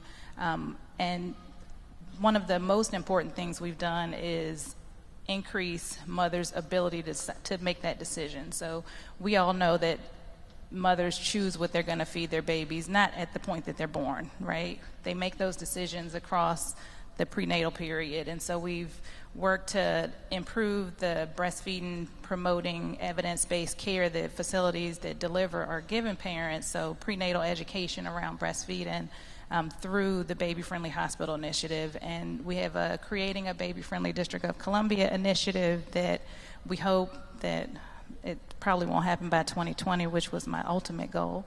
We hope to see every birthing facility within the district become designated as baby friendly. Right now we have 2 that are designated and 3 that are on the path and 1 left that I'm not going to shame today. But there's only 6. So I think we're posed to become the first state in the nation that has all of their maternity facilities designated as baby friendly. Another thing that we've done is include and integrate lactation support within healthcare. So like Dr. Essel said, I'm the medical director for the Children's Health Center at Anacostia. I'm also the medical director for our Lactation Support Center, which is also done with grant funding through the Department of Health Title V programs. And so we have tiered lactation support. So we're a heavily peer counselor-driven model with lactation consultants that oversee them, and then I oversee the lactation consultants. And when moms come in for care, we don't question what they're going to do. We just assume that they're going to breastfeed, and the lactation peer educators go into the room, see how breastfeeding's going, offer them support, encouragement until the baby stops breastfeeding or reaches 12 months, whichever happens first. And we're seeing that, you know, moms that can't afford to pay for the lactation consultant to come to the house are getting the support that they need to reach their goals. There's not only peer counselors in our health center, there's also peer counselors through the Wic department, and we're also looking at ways that we can improve the diversity of the field of lactation. So historically there's been a lot of old white women that provide lactation support. And the race that breastfeeds the least is African Americans. So, why would you breastfeed if no one looks like you that's breastfeeding? So with, again, support from DC Health, we have a lactation consultant preparation course, which is targeting people who are interested in becoming lactation consultants and providing the education at a reduced rate, very reduced. They only pay for their food, so that they can learn what they need to become eligible to sit for the exam to become lactation consultants.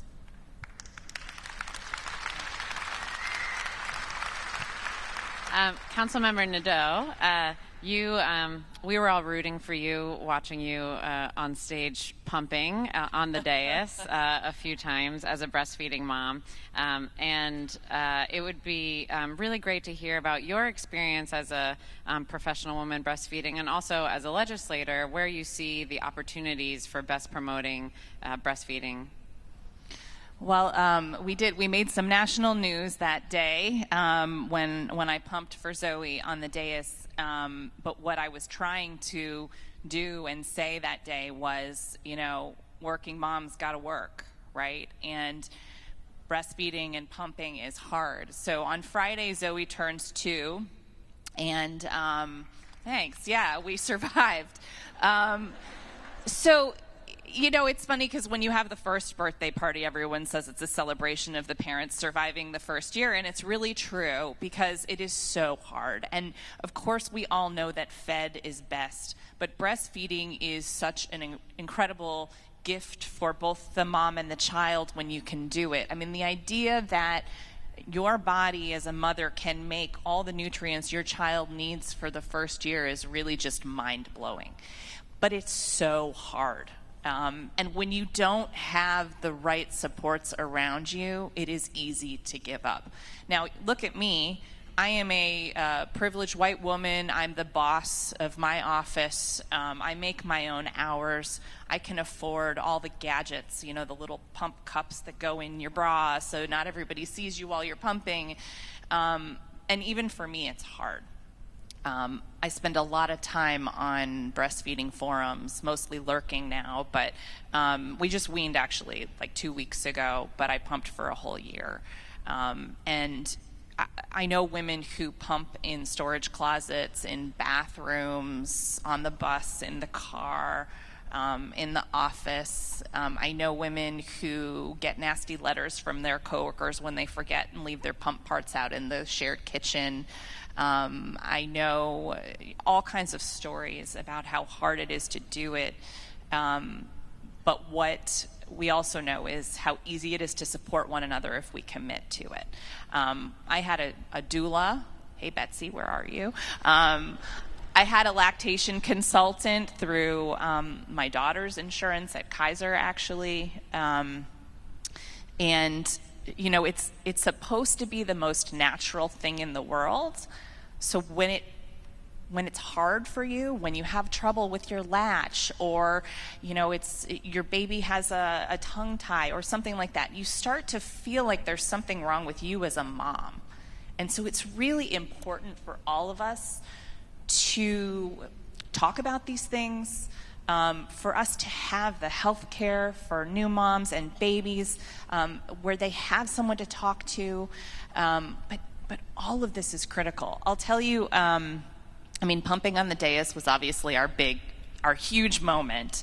But I was nursing on boxes of diapers outside Target, in the middle of meetings. You just do what you have to do as a mom.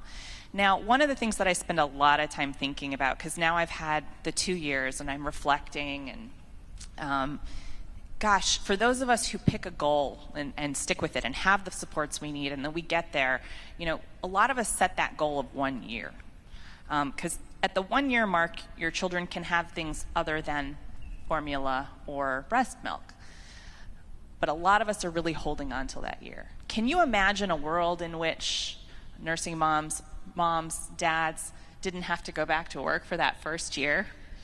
and you didn't have to lug your pump parts with you on your back, and you didn't have to figure out when you'd be able to take a break or if you'd be able to take a break. I cannot even tell you how many times I pumped through meetings, and probably about 6 months in, I would just say to whoever the lucky person was, congratulations, you get the meeting today where I'll be pumping. And people just went with it. But it's incredibly hard. And I have to tell you, I'm so proud to be in the District of Columbia where we have paid family leave. Yep.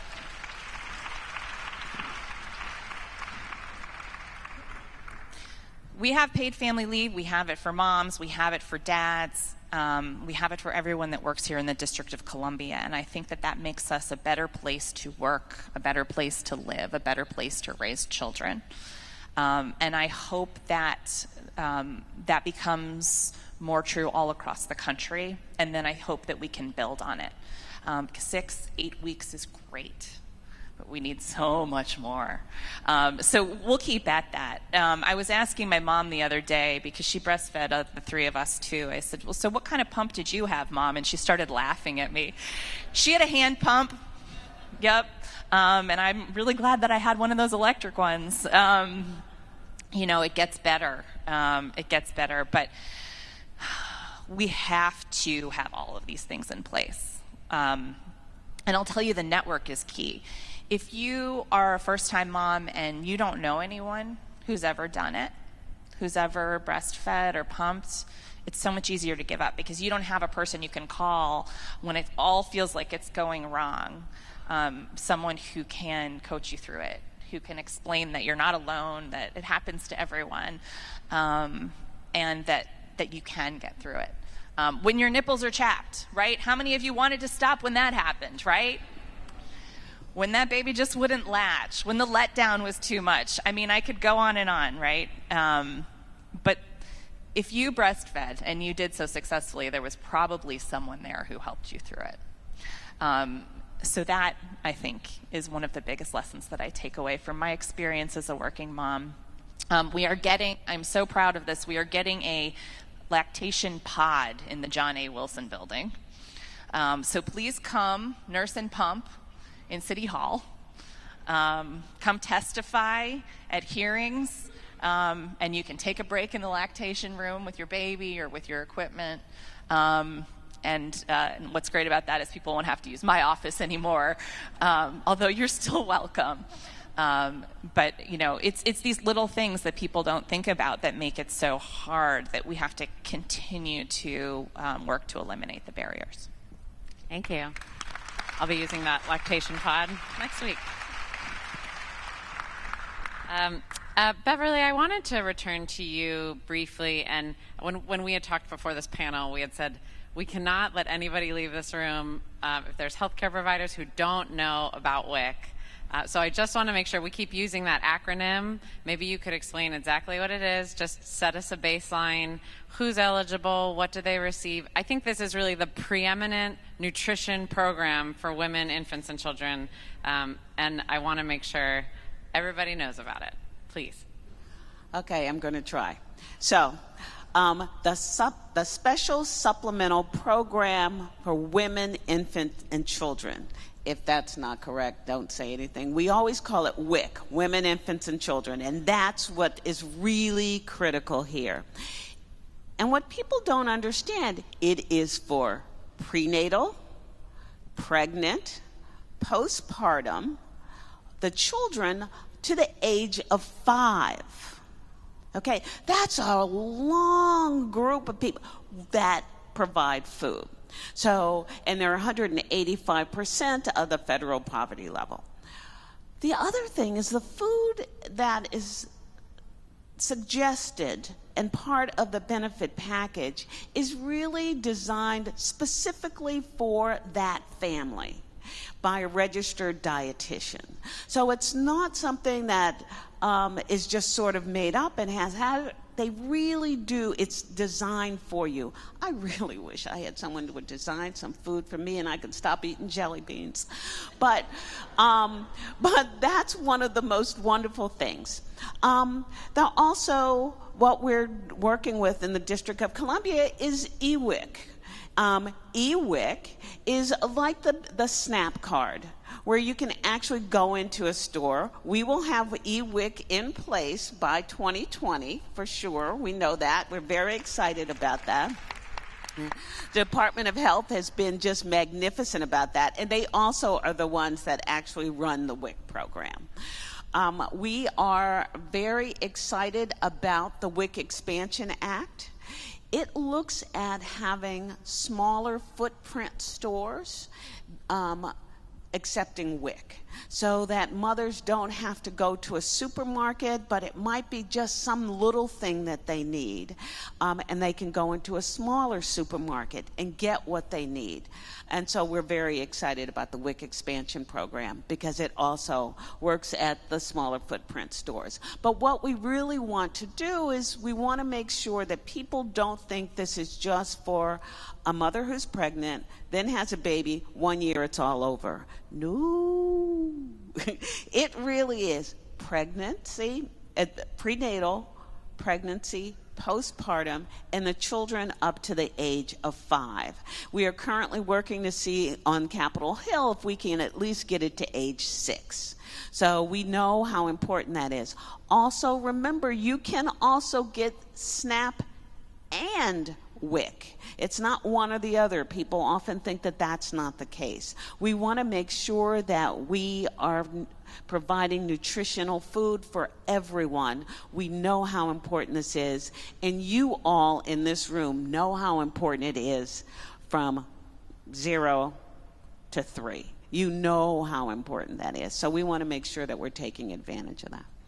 Great, thank you. All right, everybody knows what WIC is now. Go spread the word. So for just an open question for everybody in our last 10 minutes, we've talked a lot about there's so many innovative programs happening here in DC, but expanding our lens to national best practices, or as the mayor likes to say, fresh ideas. What are some fresh ideas that you've either heard about in other jurisdictions or that you've thought up that you think we could bring to DC to increase access to healthy food, nutrition, breastfeeding for mothers and kids even more? I can jump in. You know, one of my soapboxes, I have a few soapboxes, but one of them is, you know, since the Flint crisis, it became really clear to me that as a nation, we really expect our cities to guarantee that clean water goes to all citizens. And when that doesn't happen, we are rightfully indignant. But that really wasn't until the turn of the century, when the connection was made between cholera and clean water, that cities started to see this as a public health issue that needed investment. And I really believe that we're in that cholera moment right now for food, where the connections have been made between food insecurity and all of the diet-related chronic illnesses that are particularly plaguing communities of color. And that we as a city need to make sure that we are building the pipe structure that, you know, guarantees clean food for all people. And for me, that's not giving away food. It is things like improving our school food, tax incentives for grocery stores to open, Medicaid waivers to allow for access to healthy food to be a part of our healthcare system, and Medicaid waivers to allow nutritionist visits to be also something that is reimbursable. So, I mean, I feel like that cusp that we are seeing other cities starting to talk about, and we're certainly also having conversations on the federal level to make it more clear to states that providing that kind of access to both nutritional benefits and consultation is really something that we need to be baking into our healthcare system. That's a place where the city can really help to forge that pipe structure that allows healthy food to flow to all people.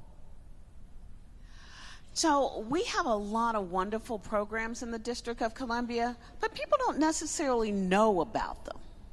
And so we need to really get the word out on these. And one of the spaces that we would like to see is when a mother's on Medicaid and she has a baby, let's sign them up for WIC and SNAP right then and there, so that we're not trying to, while you're trying to change diapers and move kids around on a bus, you're not trying to figure out how you get services. The other thing is the USDA has an outreach program for WIC that maybe we can apply for this outreach program. And so we do it with our SNAP outreach, maybe we can do it with our WIC outreach so that people know about the incredible programs we already have here. Right, and I'd say for breastfeeding access, in DC, there's a policy that Medicaid is supposed to cover lactation consultants and lactation supplies. Supposed to is the operative word. We're still waiting for the language from DC Healthcare Finance to allow folks who aren't pediatricians that are lactation consultants to be able to bill for Medicaid for the services they provide. And that'll be great. We expect it's going to come in October. It's something that the Lactation Commission has been working on. My concern, though, is not everyone has problems that rise to the level of needing a breastfeeding medicine specialist and even a lactation consultant for some things. But there's no avenue being created for the peer educators that are touching every mother that comes into certain places to get reimbursed for the services. And to me, that shows a lack of value for the work that they do. We exist on grant funds, and we shouldn't. I think I heard Dr. Nesbitt say when she first took office, there's some things that we should be able to pay for. We just need to find a way to make it happen, and I think that's one of them. I think also, thank you. DC has, since 2007, had lactation accommodation laws on the books. I think we need to put some teeth to them because, for us who are privileged, yes, we can do it. But for the mom that works at McDonald's, which definitely has more than 50 employees, so should be subject to both federal and district laws, which, by the way, D.C. laws are a little stronger than the federal. What do they do? So, we need to find ways to make sure that the things that we do aren't just helping widen the gap between those who have and those who don't.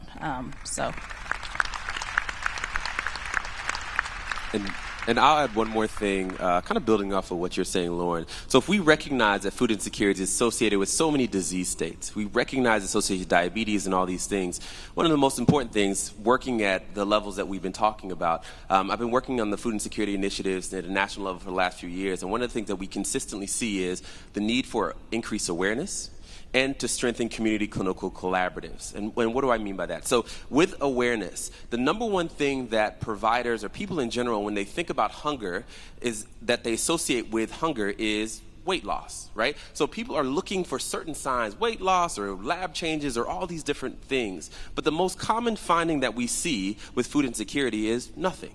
Right? It's invisible. Food insecurity is invisible. And to be able to be aware of the invisibility of such a chronic and stressful factor in people's lives is really, really important. How do we address that? Strengthening clinical community collaborators so we share the responsibility.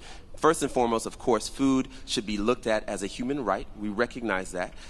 But on the ground, when we're talking about from this lens on the clinical ground, we have to strengthen our clinical community collaboratives to be able to strengthen those initiatives, like working with Lauren. So, thank you.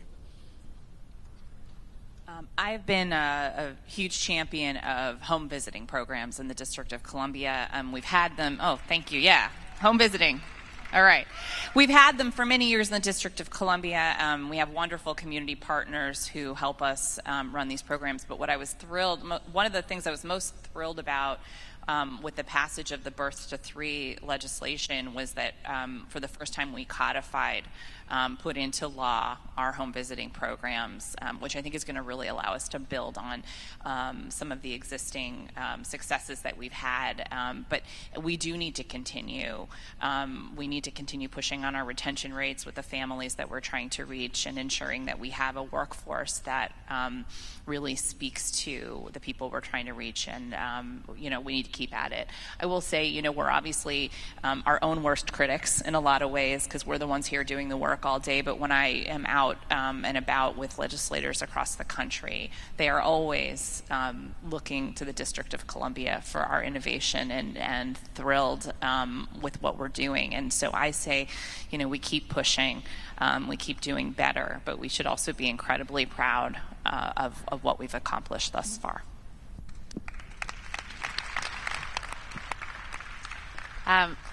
With that, we have 1 minute left. Does anyone have any final burning reactions to their other panelists that they didn't have a chance to say? I'll take 10 of those seconds, if that's okay. So quickly, Beverly, great point with WIC. Really, one of the things that we see clinically is that families start on WIC, and then by the age of 1, we see a huge drop-off across the board. And the assumption is that families stay on WIC all the way to 5. But they do drop off after 1. One of the things that we try to encourage in our setting is to remind our families to stick with WIC, to go back to WIC, recognizing there's huge benefits in being able to access healthy, nutritious foods to live that active and healthy lifestyle. So that's something that we talk about often as well. Right, and a lot of people don't know that WIC actually has a special package for breastfeeding moms. So if a mom is breastfeeding, they can stay on the WIC program themselves in addition to the benefits that they get for the baby postpartum, which doesn't happen if you don't breastfeed. And, you know, it's for dime, it actually is a better package than the formula package that they all take. So just making sure that folks get the word out that WIC does support breastfeeding, even though it hasn't historically been looked at as such an institution. And I think I would just want to echo what Councilmember Nadeau said, that, you know, we have so many things in place as the district, and just pushing further, not stopping here, but recognizing when we have clinicians actually screening for food insecurity, which is incredible, making sure that we're giving them the tools to actually help those patients. So it's not just, oh, we found out folks are food insecure, but we actually have tools for them. You know, making sure that last few inches that we can push there, because, you know, that's how we're going to be that model for the nation that we know we can be. We're so close. So that's what I would echo. Thank you. And if this was an interesting topic to you, there's 2 breakout sessions related to food this afternoon. One eating right for 2, and one about healthy home-delivered meals for pregnant women and new moms. So we encourage you to attend those. And with that, please join me in thanking our panelists.